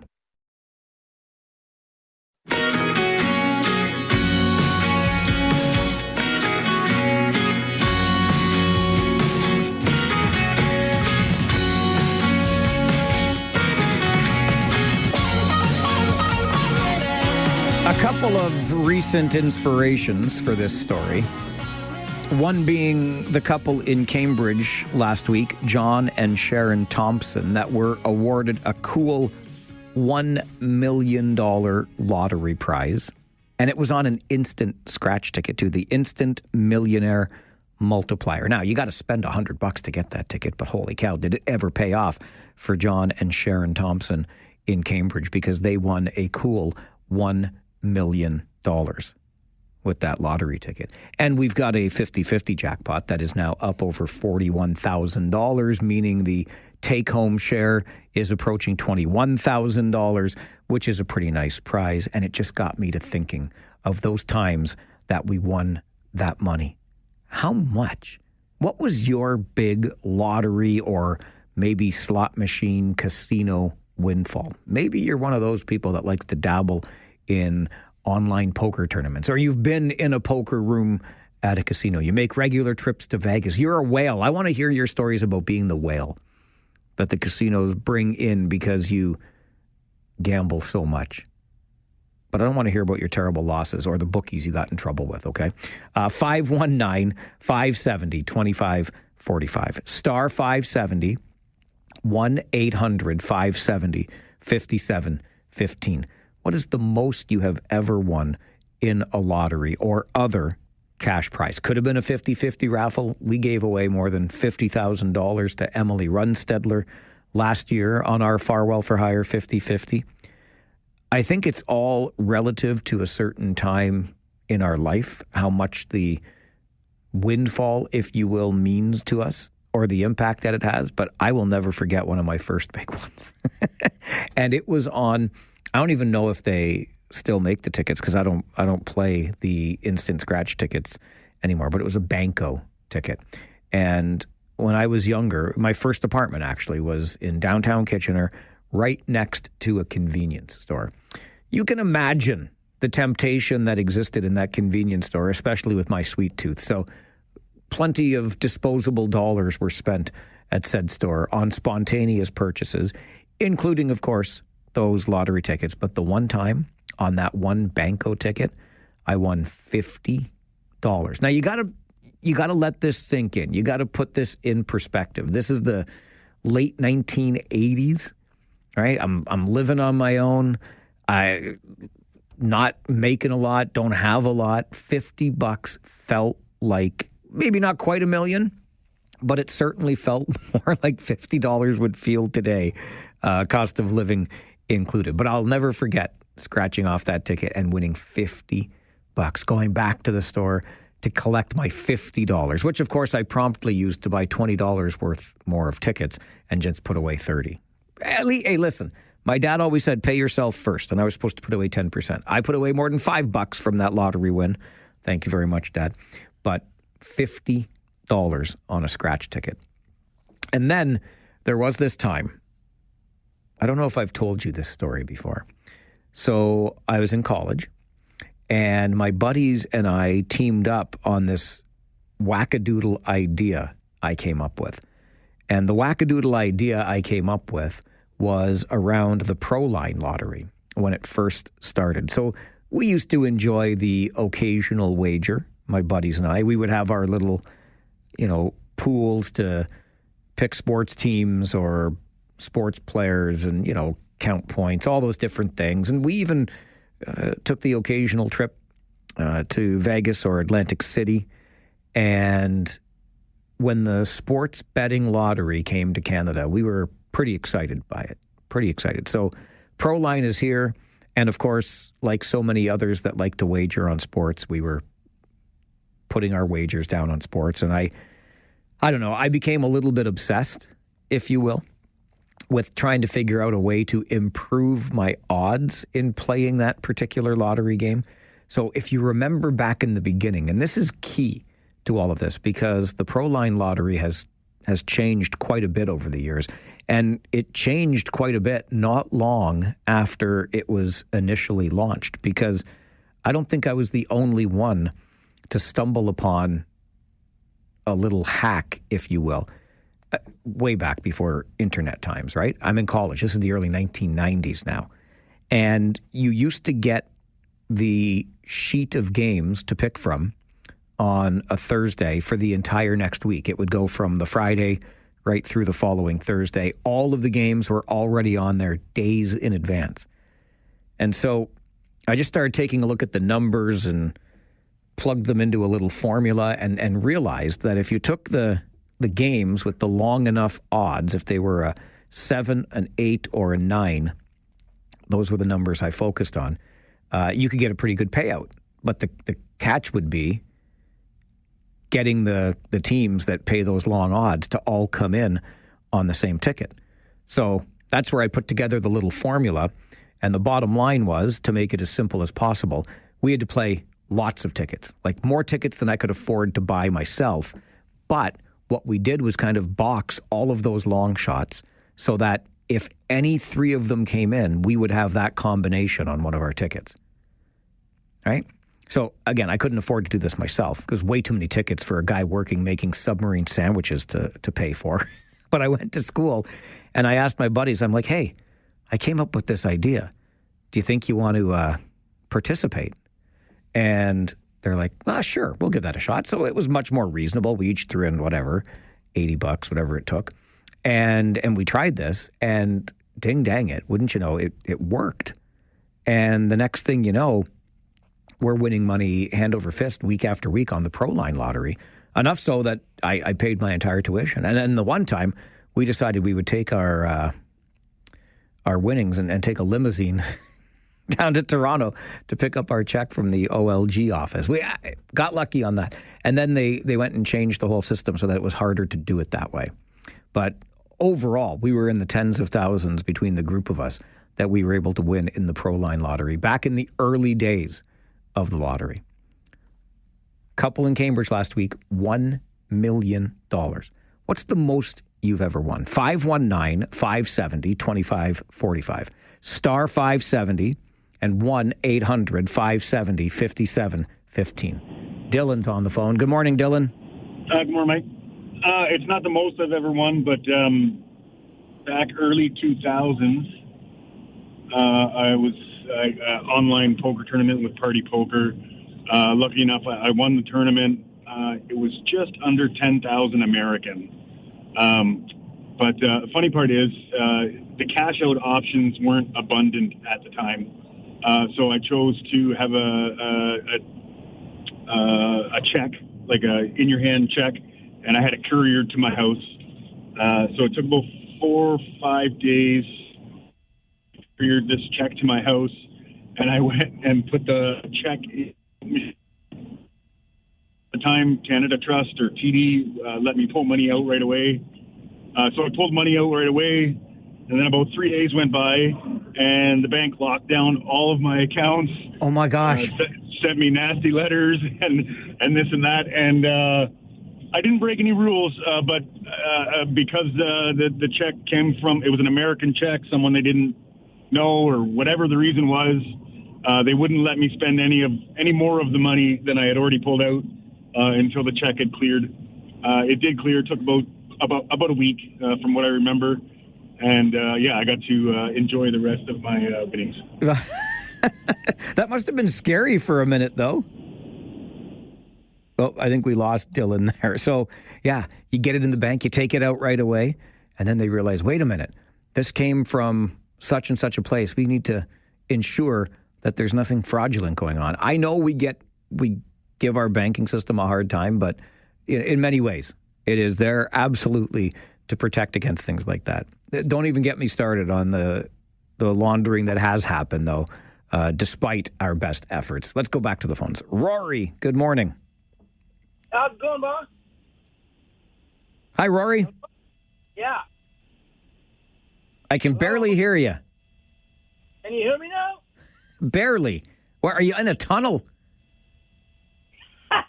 Yes, I am.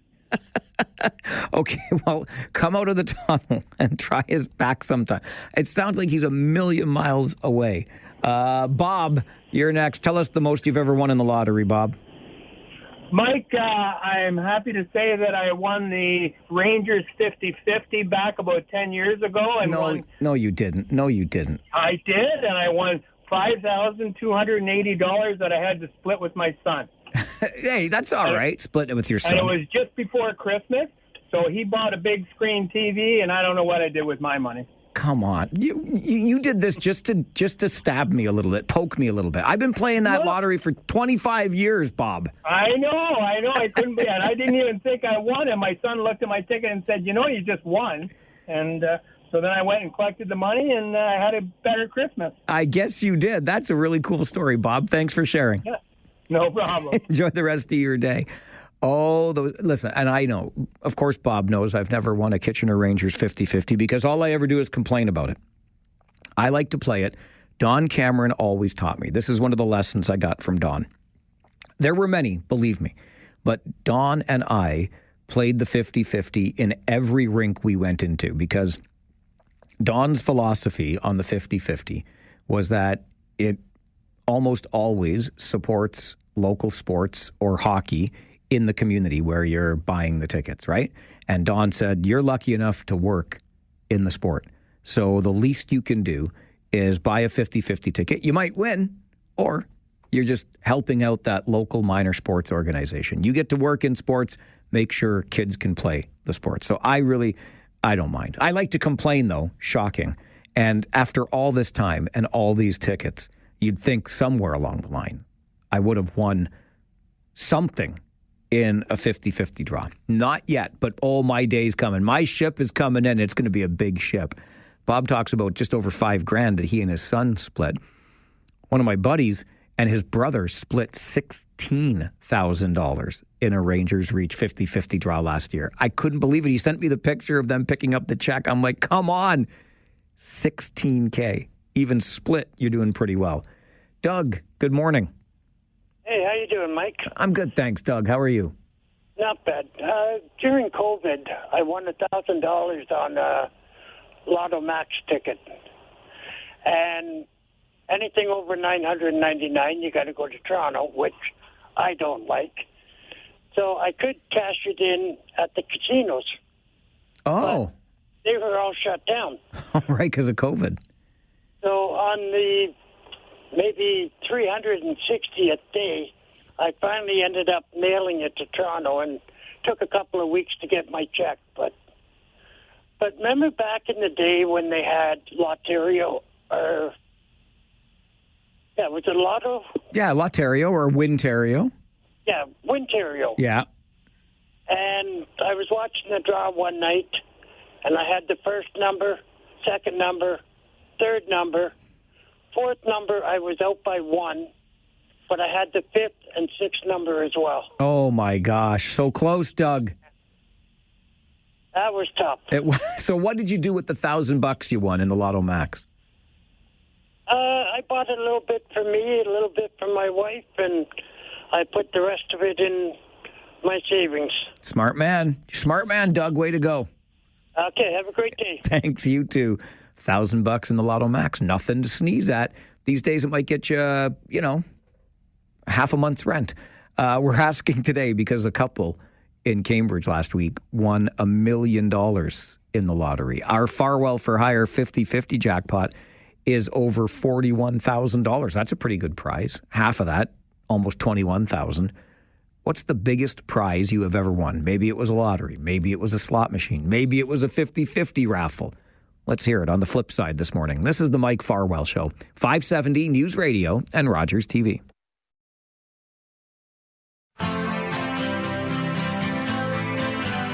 A couple in Cambridge last week won a $1 million lottery prize. Got me thinking about the prizes that you've won. We did pretty well. My buddies and I in college shared tens of thousands of dollars in the Proline lottery after we figured out a way to try to increase our odds of winning. It worked. We won quite a bit of money and had a good time going to Toronto one time to collect it. Rented a limo and down we went to enjoy our day. Went to Wayne Gretzky's for lunch that day. I seem to recall that lunch at Wayne Gretzky's cost us pretty much the entirety of what we won in the lottery. Anyway, back to the phones to hear from you on the flip side. Lisa, good morning. Hey, Mike. Well, you're tens of thousands over me, but I did a few years ago win $640 on one of the radio shows that do you open the vaults and you have to keep telling them if you want to. Oh, yeah.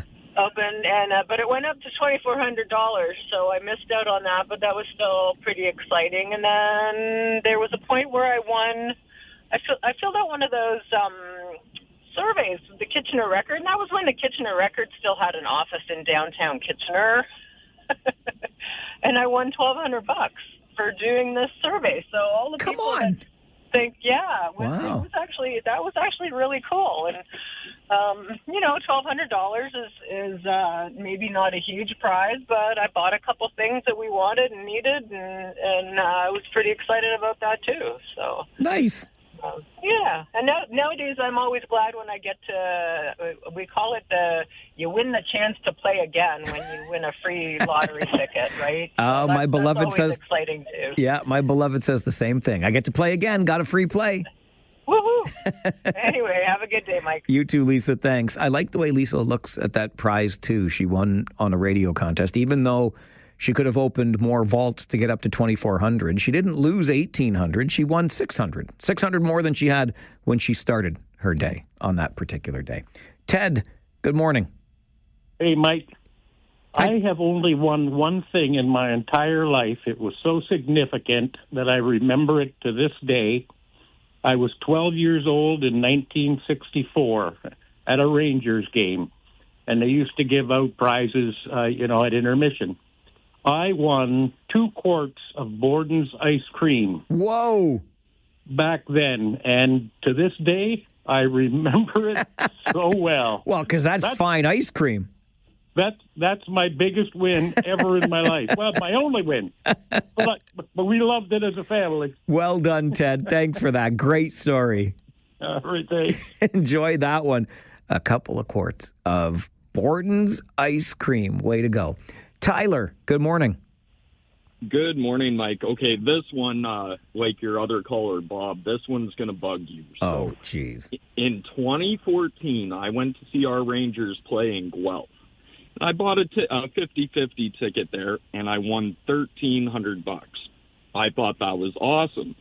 So I started going to more Ranger games, and a year later to the day, back at the odd, I bought another 50-50 ticket, and boy, didn't I win $4,600. Come on. I'm not done, Mike. I'm not done. I used that money to purchase season tickets for, I think it was the 16-17 season, and I won again, $5,300. I believe that was more than a year exactly, but 3 wins, 3 years. It's no wonder I can't win. You're hogging all the prizes, Tyler.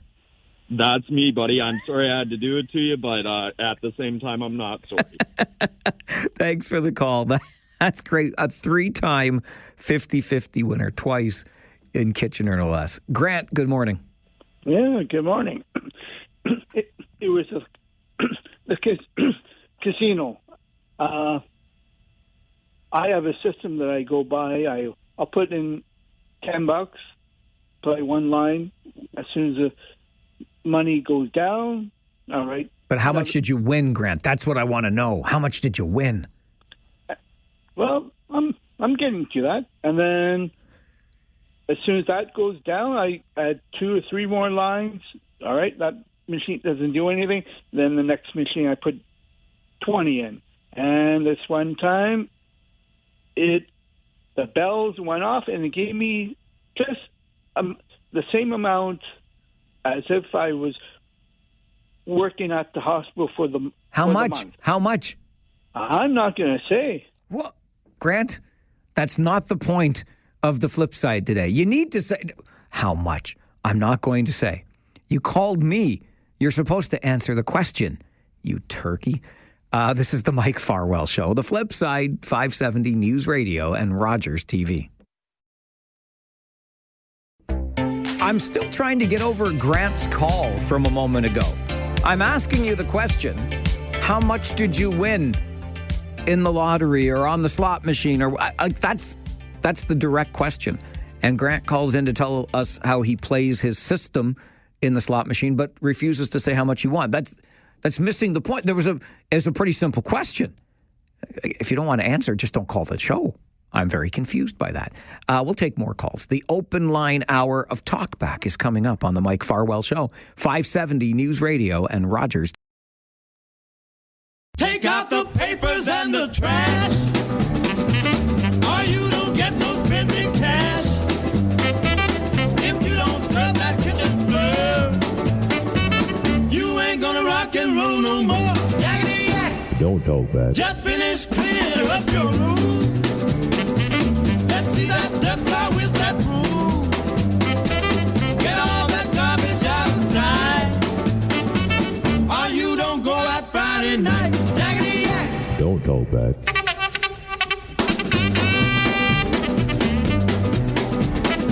That is your signal for open phone lines where we want you to talk back.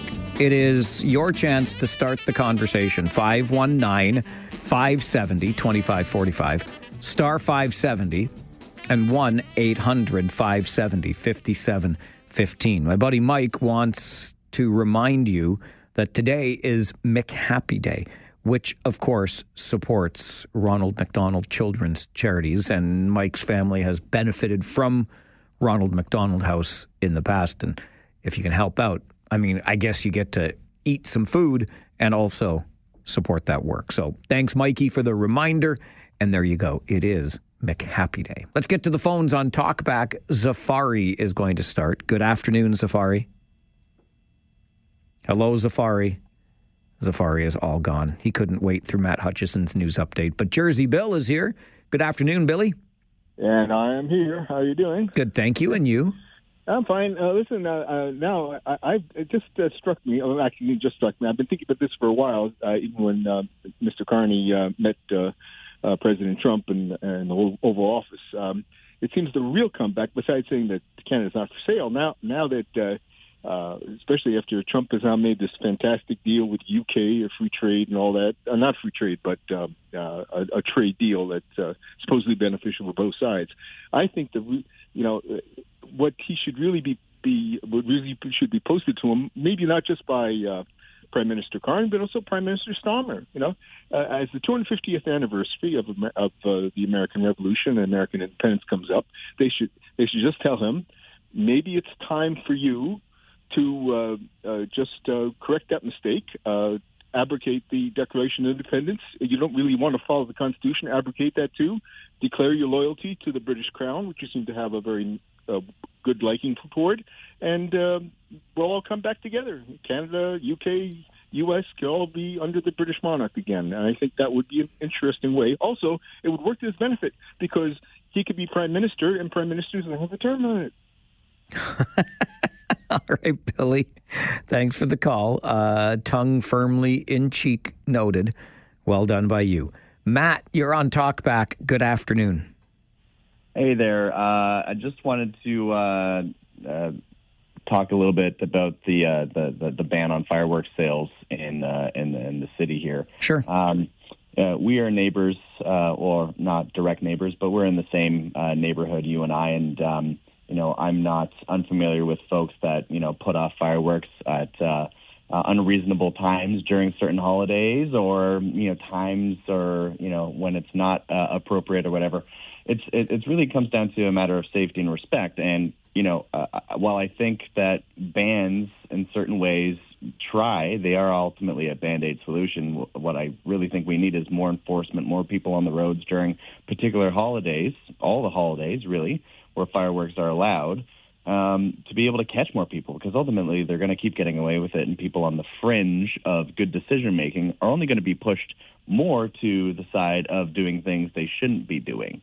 And, speaking from somebody, I'm not super old, but more opportunities for people to go to more community or city-based fireworks displays, for instance, could be a result. I miss to this day, and I have 3 young kids, Mike. I have 3 young kids, and I wish they could experience the Columbia Lake fireworks display that I grew up with and enjoyed. And I wish that came back. I'm older than you, Matt. I miss the fireworks that ended the COE back in the day. But I'm with you. Absolutely. Really well said. It must be something in the neighborhood, I guess, eh? That's right. Yeah, I think so. Thanks for the call today. I appreciate it. Thanks. All right, stay well. This is what I come back to on it. I think Matt is absolutely right. Listen, I'll play for you again what Councillor Wright said in Waterloo. This is the poor woman who, my goodness, my heart goes out. Like, I can't imagine how she still feels having been shot with a firework. I am one of the people that was affected last July after being shot in the face intentionally with fireworks. So I strongly believe that we need some certainty and regulation around the use of fireworks. But we do have that already. And this is the thing. And I'm not trying to diminish the awful incident and how that would have obviously made the councillor feel. But to Matt's point, enforcement is what we need. And by the way, enforcement happened in this regard because the person who shot the firework was arrested and charged. So what we're doing here is penalizing a group that would like to enjoy the fireworks because of those, as Matt puts it, on the fringe of bad decisions. And look, yes, fireworks go off when they're not supposed to go off. They go off after 11 o'clock. On nights they're not supposed to go off. There are 365 days in a year. Do I enjoy being roused from my peaceful slumber or just annoyed by it? Our dog, Rosie the pandemic pup, doesn't love fireworks. She doesn't get too bad, but you can tell she's agitated. I don't love that for her. But how many times is this happening? Like, seriously. A handful of times a year. And then the rest of the time, just live and let live. I hope we can find a way to be more respectful of our neighbors and increase enforcement, because I'm with Matt on this one. You put the ban in place, and now you're just going to encourage people to get around the ban. Here we go. Challenge accepted. How did that injunction work out in Waterloo for St. Paddy's Day this year? It's your Talkback Hour on the Mike Farwell Show, 570 News Radio and Rogers TV.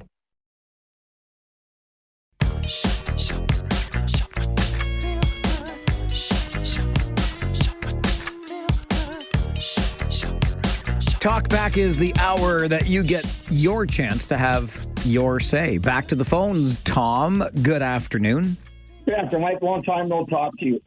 Couple things. First, I agree with your respect part. I think that's part of it is that the groups that are lighting off the fireworks for whatever reason are need to respect the other people around their areas.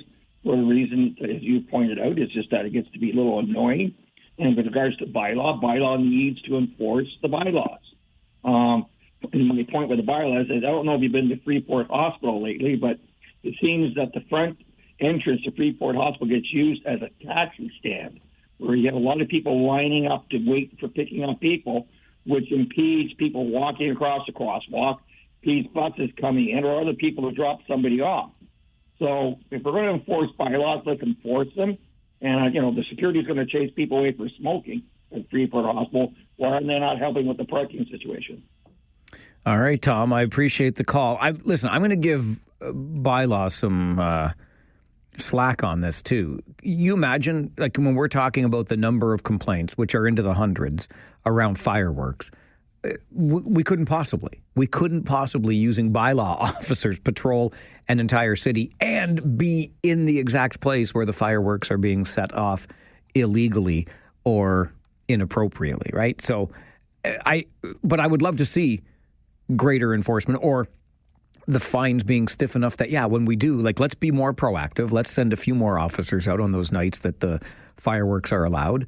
And I think that if you hear your neighbor getting a $2,000 ticket, it might make you think twice about setting them off at a time that you ought not be setting them off. It's a thought there anyway. Frank, good afternoon. Who's better than the Toronto Maple Leafs?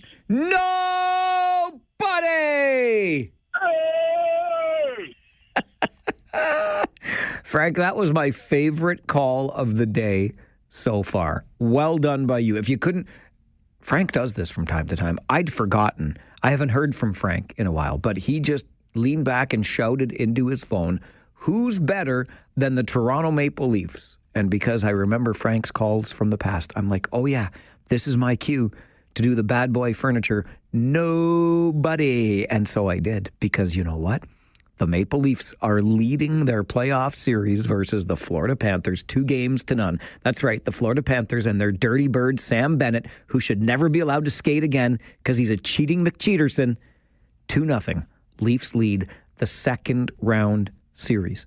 They have not led the Leafs a second round series 2-0 since 1987. Let's go, you Leafs. Robbie English, good afternoon.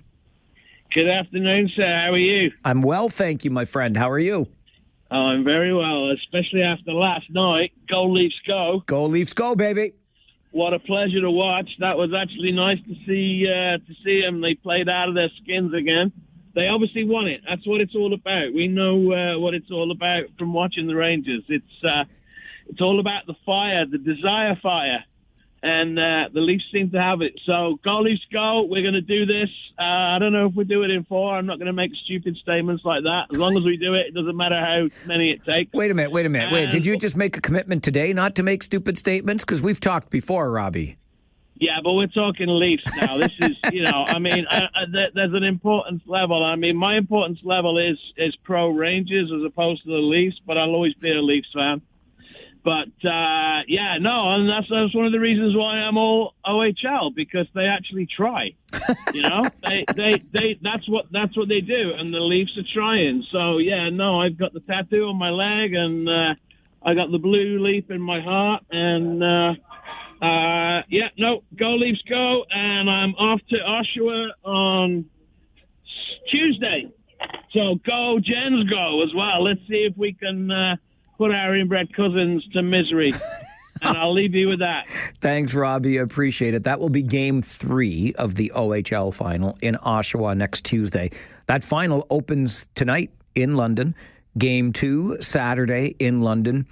Game 3 next Tuesday in Oshawa. And I think Game 4 is next Thursday. Don't quote me on that one. But I know they're going Sunday, Monday off, and then a game on Tuesday in Oshawa. That will be Game 3. That's why Robbie's going there. OHL final, Gens Knights, a rematch of last year's OHL final, opens tonight. Andre, you're on Talkback. Good afternoon. Andre, you're on Talkback. Good afternoon. And good evening and good night. Andre was not there, but that's okay because it allows me the chance to remind you one of the things that came from Regional Council this week, well, a committee meeting anyway. And you know how we've been complaining and kvetching about those high tax increases? Like 10% last year? That's kind of funny, but it's not a joke because that kind of tax increase hurts. Regional Councillor Michael Harris wants council to sharpen their pencils. Whereas residents and taxpayers across the region are facing significant financial pressures due to the rising cost of living, including housing, food, fuel, and other essential expenses, and whereas affordability remains a top concern for many households and businesses within our community, and whereas ongoing economic uncertainty, including the impact of tariffs and global market instability, continues to place additional strain on local businesses and consumers, and whereas Regional Council has a responsibility to balance the delivery of essential services with fiscal prudence and affordability to taxpayers. Therefore, be it resolved, the Council directs staff to prepare and present a draft 2026 budget for direct regional services that limits the overall tax levy increase to no more than 5% while maintaining vital services and seeking efficiencies wherever possible. No more than 5%, which is still pretty damn high, but that's what Regional Councillor Michael Harris wants. Doesn't mean they'll achieve it, but that's the starting point. He would like to see them working towards.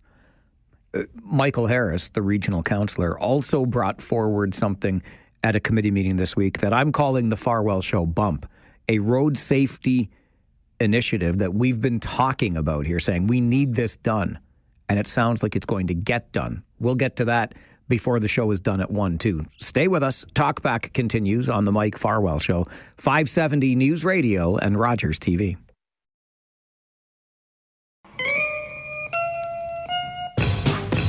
The smoke is white. The smoke is white. We have a new pope as white smoke rises from the chimney at the Sistine Chapel. We still do not know the new pope's name, but we know that the new pope has been elected. Breaking news from the Vatican this hour. Moments ago, we learned that. Continuing talk back now to the phones for John. Good afternoon, John. Good afternoon, Mike. How you doing? Good, thanks. How are you? Not too bad. I just want to say, I think I saw somewhere, it might have been on Twitter or OHL website, I'm pretty sure Game 3 is Monday, Game 4 is Tuesday. I might be mistaken, but I'm pretty sure I read that just this morning. You know what, John? You are probably right. I was going off the top of my head, which is not always the best place to get the... I know it starts tonight. I'm going to get this pulled up just to be on the safe side here. And we'll make sure that you are probably absolutely right. Let me see. Yes. So tonight and Saturday in London, Monday and Tuesday in Oshawa. Thank you, friend. Appreciate you. No worries. Have a good day. Let's hope for our Generals to win and smoke those London Knights. Attaboy, John. I like to hear that. Good man. Thanks, buddy. Appreciate it. It's kind of like, we talked earlier today, and actually I should share with you this email from our good friend Paul from Preston, whose voice you haven't heard on the show in a while. But he sent an email when we were talking about the strategic voting gone wrong in Kitchener Centre. That was the perspective of a pollster with Ipsos. Says people tried to vote for the party that would keep Pierre Poilievre out of power and ended up costing a hardworking MP in Mike Morris his seat in Kitchener Centre. The strategic voting idea is basically anyone but conservative, right? And, of course, when it comes to the OHL final and OHL fans in general, it seems to be anybody but London, unless you live in London. Paul from Preston sent me an email to Mike at 570news.com. Kitchener Centre was actually a riding where strategic voting went right, a riding where a conservative was elected, someone who will do what is right for Canada. The other option, a corrupt liberal looking to line their own pockets and destroy Canada. Congratulations to Kitchener Centre for not being fooled by Carney and those pushing the leftist agenda. I liked Mike Morris. He was a straightforward, hardworking guy, in my opinion. Left of center, yes. But I liked him. I liked his approach to politics. Kind of did things differently. But interesting that I get an email from Paul. Paul also emailed me yesterday because I said, I think our other listeners and our other callers on Talkback miss you. He said, take a survey. Take a survey. And if the listeners say that he should start calling again, he will. Do you want to hear from Paul just via email? Or do you want to hear Paul's voice on the show again? You can think about that and answer it as we continue Talkback on the Mike Farwell Show this afternoon.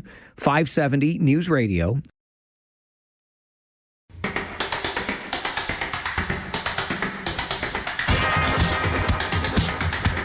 Talkback is your chance to do just that. Get it off your mind, onto the air. And while you're at it this afternoon, let us know. Do you miss hearing from Paul? He sent an email that we got to share and continued with his usual position on things. It's the conservative candidate who won in Kitchener Centre and will help the country, as opposed to the corrupt liberal who will just line their own pockets. But listen, we know that Paul is a staunch conservative, and that's absolutely allowed. So you can let him know. He said he will abide by the ruling of the listenership. So the power is in your hands. Up to you if you want to weigh in. Mark, good afternoon.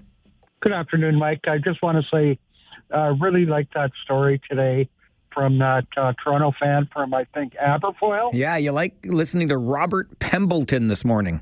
Yeah, it sounds like he's got a really cool garage or shed, whatever. It's a shed. It's enough to fit him and his buddies, couple of them, and they get to watch their games and enjoy some wobbly pops. Good on them.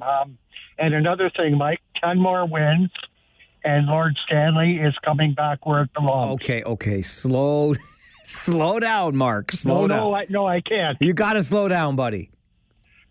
10 more wins, Mike. Okay, 10 more wins.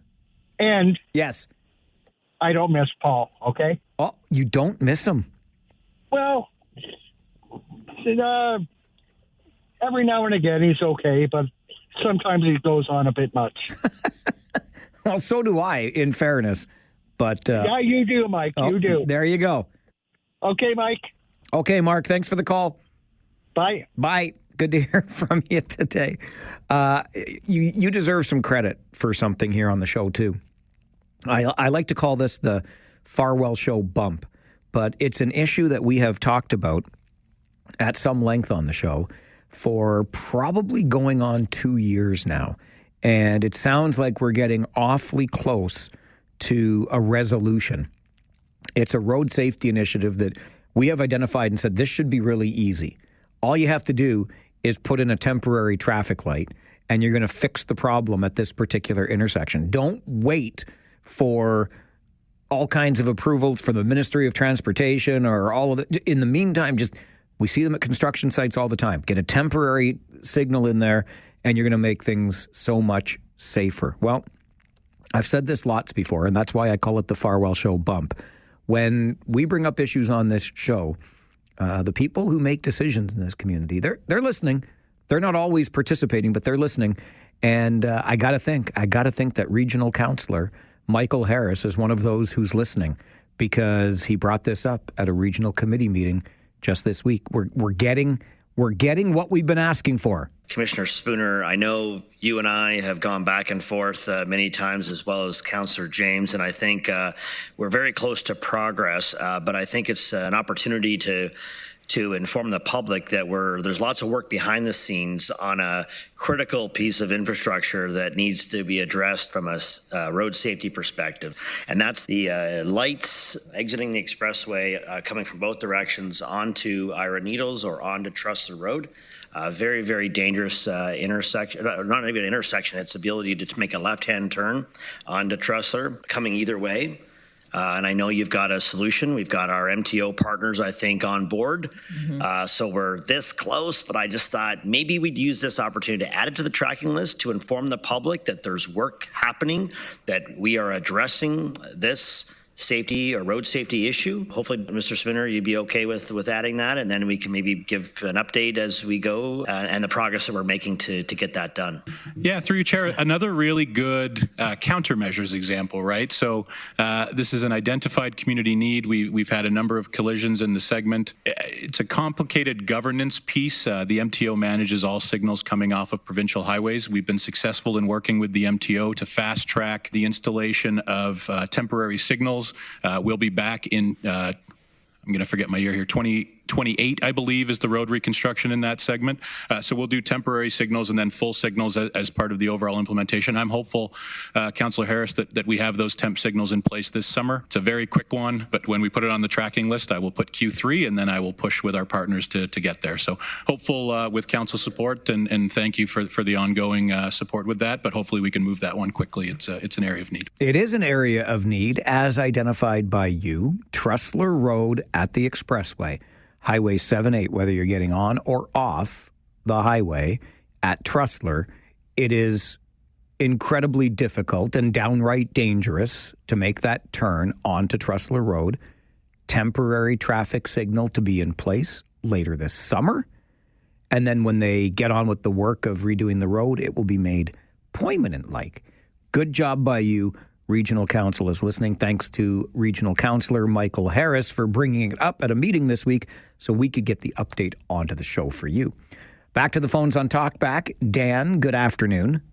Good afternoon, Mike. I just wanted to make a quick comment about that caller yesterday in regard to Stollar's elbow to the head. He's a fan of the team that shall not be mentioned, I'm sure of it. And I commend you for holding your tongue. Obviously, he just wanted to get your goat. But, yeah, it was Bennett's got a history. They showed some highlights. It's just I cannot believe supplementary discipline wasn't issued in that case. It's just ridiculous. He was in his crease doing his job. He could see the elbow. You could see him extend his arm. Like, it was just blatant, right? And there was no call on the play, and that was a chance for the NHL to say, you know what, player safety is important to us. He missed the call on the ice, but we're going to do what needs to be done. Even a game, Mike, just to show that, you know, we take player safety seriously. Dan, you are right on all counts, including the caller yesterday that was trying to get my goat on this. But here's the other thing. I can't believe nobody on the Leafs has just gone and laid this guy out. Yeah, well, he, what's his name? 25, I can't think. Carlo. Yep. Was right there, and he looked down, seen Stolarz holding his head, and he just kind of turned away. I was like, what are you doing? You know what I mean? It was infuriating, really. It was, but we got the big win last night, didn't we? We did. Attaboy. Go Leafs go. Go Leafs go. Thanks, Dan. Stay well, buddy. Have a good day. You too. Kyle was trying to get my goat yesterday. You can't get my goat when we're up 2-0 in the series, baby. Let's go, you Leafs. Sometimes I hold my tongue. Not all the time, but yesterday was a good time. Talkback continues on the Mike Farwell Show, 570 News Radio and Rogers TV.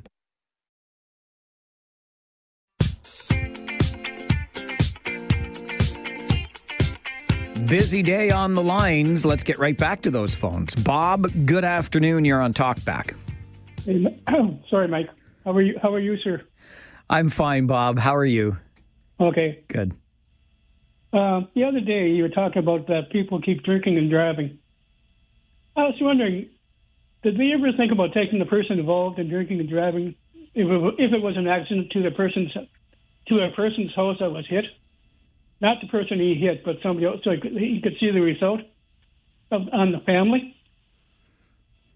I don't know if it's an interesting idea. I don't know that our system allows for it, but I get where you're coming from. Might have a good an impact. Because I know a friend of mine, when I was in my early 20s, he was involved in drinking and driving accident, and he died. That's the only time I went to a funeral where I was older than the person, and after that, I did not drink and drive. Yeah, this is the thing that gets me. Even those who do not hit anybody or cause injury, the fact that you could and you knowingly engage in this behavior, that's what continues to get me.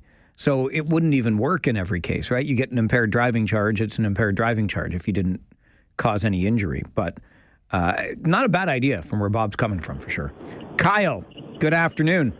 There are a lot of people that are giving me flack. Oh, you watch out. Leafs Mafia is coming for you, pal. Oh, hold on a second. I'm just making sure I'm getting the right number, star 570. I just thought I felt like I was calling into a Boston Bruins radio station with you guys. Settle down. You guys are giving those fans a good run for your money here. Holy moly, man. You started it. You started it. Now we're coming for you.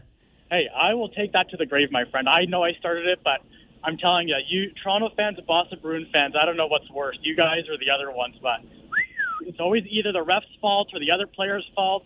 It's never the accountability of your team. But before I let you go, Mike, I just want to say, just remember, chapters always repeat itself, and it seems so happens that every time Toronto gets ahead, they seem to end it at the very end of the last minute of the last game of the last playoff. So good luck, my friend. I'll enjoy when the Leafs lose Game 7, and you guys are going to be crying about it all the way till next year. Thanks a lot, Mike. Have a great day. Yeah, you keep it up, pal.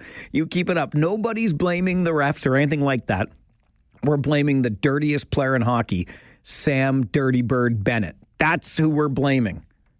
Francis, good afternoon. Good afternoon. Hey, we have a new pope. We have a new pope. Was it you, Francis? Oh, wait, the previous pope was you. Yeah, well, before that. Anyways, I got a couple other things here. The guy that doesn't want to give how much money he won, I think I know why. He probably didn't tell his wife how much he won. Smart, Francis. That's the way you're supposed to do it, I'm told. Yes, he just pockets and give her some. And I would say what really enticed me on a river cruise, we went to this company that was giving out prizes and what have you, wanting you to join. The best prize was $1,000. And I said to my wife, well, unless we win the $1,000, we're not going. Guess who won? You won the $1,000, Francis. Nice job. The whole thing was you had to go on the cruise, though. And that cost a lot of money, but it enticed us enough to go. Attaboy.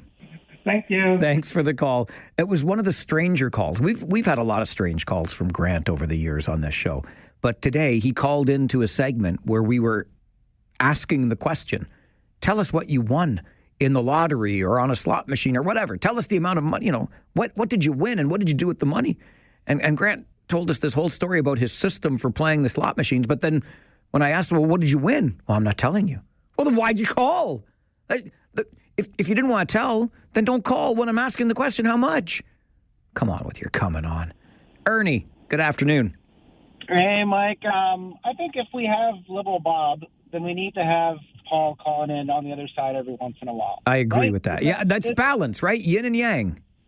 So that's what, you know what? Even though, I don't agree with either side a lot of the time. You know what? I do, actually, with Paul, meet him, I think meet him would have a great time having a coffee. He talks common sense. A lot of people don't like it when he just straight shoots, but you know what? That's what I like about Paul when he calls in.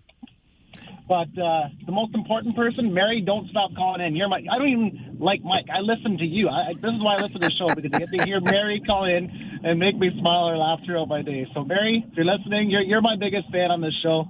And Mikey, Kyle can shut it. Attaboy. Yes, he can. That go Leafs, exactly, Ernie. I appreciate that. And I like Ernie's point. If you got Liberal Bob on one side, you need Preston Paul on the other. It's called balance. And I think we need our political worlds balanced on the show. It's Talkback on the Mike Farwell Show, 570 News Radio and Rogers TV. Right back to the phones as we wrap up Talkback for another day. Terry, good afternoon. Hey, good afternoon, Mike. I was down in the Cambridge area on Sunday, and I was driving up King Street, and I passed a Firkin, and there was no one out at the front, so I thought Paul would have been there, but I don't even know what he looks like. So, you mean like the town crier? Yeah. Well, I think he's mentioned that he hangs out there, but he's kind of taken over for emailing Paul, hasn't he? Because that emailing Paul hasn't emailed in a while. So. I gave up. That's a really good point. Emailing Paul just disappeared on me. Yeah, so maybe Preston Paul, or Paul from Preston, took over for emailing Paul. But yeah, I miss Paul. Yeah, count me as my vote for bringing him back. I hope he comes back. Mike, I don't know if you remember this, but 4 years ago during the pandemic season, the Leafs had a 3-1 lead against that team that you do not like. And I called in for Game 7. I was so confident that the Leafs were going to win that game. And, that all blew up in our faces. You know that, right? I remember all of the pain, yes. So when Mark called earlier and said, oh, we only need 10 more games, I'm thinking, oh, my God. But another note that I didn't even remember this, but now that they mentioned it this morning on the news, that the last time that they had a 2-0 lead in the second round was in 1987. That's right. And that was against, I remember this now, it was against the Detroit Red Wings when Jacques Demers, and they had Bob Probert and Eiserman and all those guys. The Red Wings came back to win that series. So I remember. There you go. So that 2-0 lead. But I'm just putting it out there. 10 games, I wouldn't get too overconfident because 10 games is a lot of games. And one more quick thing, Mike. I think Paul has to come back because he has to see you eat your shoe. Which is it going to be, Mike? A sandal, a boot? Yeah, a cake. Sneaker? A cake, Terry. A cake. Oh, come on. But I'm not going to lose. Eat a sandwich, less shoe to eat. All right, fair enough. Okay, Mike, have a good one. Thanks, Terry. You too. We're never going to have 175 speed cameras in this region. They keep rolling them out. I don't believe we'll ever reach 175. So I will never have to eat my shoe, baked or otherwise. Me and my big mouth. Mary, what wonderful timing. Good afternoon. Oh, yes. Did you hear what Ernie said earlier? What did he say? He said you are the reason he listens to the show. He doesn't listen for me. You put a smile on his face. He can't wait to hear from you. Oh, that's a beautiful guy. What a guy, huh? What a guy. But listen. Yeah. I'm in for, I don't know if you cut Paul off and that's why he quit. No, I would not. No. Well, I don't know. But anyway, what I'm going to say is. Okay. Paul is a character. And the characters make your show kind of enjoyable. Kind of enjoyable. No, most enjoyable. But kind of enjoyable, Mary, eh? He used to say, once upon a time, that was his opening. Do you remember? No, he starts with, how you doing? No, but prior to that, it was once upon a time, and then he went on and on and on. Don't you remember? Listen, I'm 82. I remember. All right.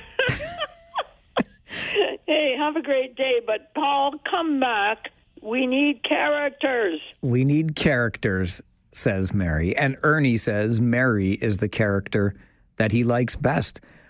Why do I even come to work? I am not needed here. Only you are needed here. Glad you've been here. Really appreciate the interaction. And the conversation today. I will update Paul with the results of our informal Farwell Show survey. I think we're pretty much balanced here, so we'll have to see how he decides if he wants to tilt the scales in his favor at the end of all of this. Tomorrow's our Friday show. That means our Friday for Roundtable. We'll have free phones Friday from noon until 1. We're working on some stuff about LRT and Phase 2 into Cambridge and why the Ontario government, conservative government, won't balance a budget. That's for tomorrow. Right now, I'm going to make way for Rob Snow, and now you know. My name is Mike Farwell. Bye for now.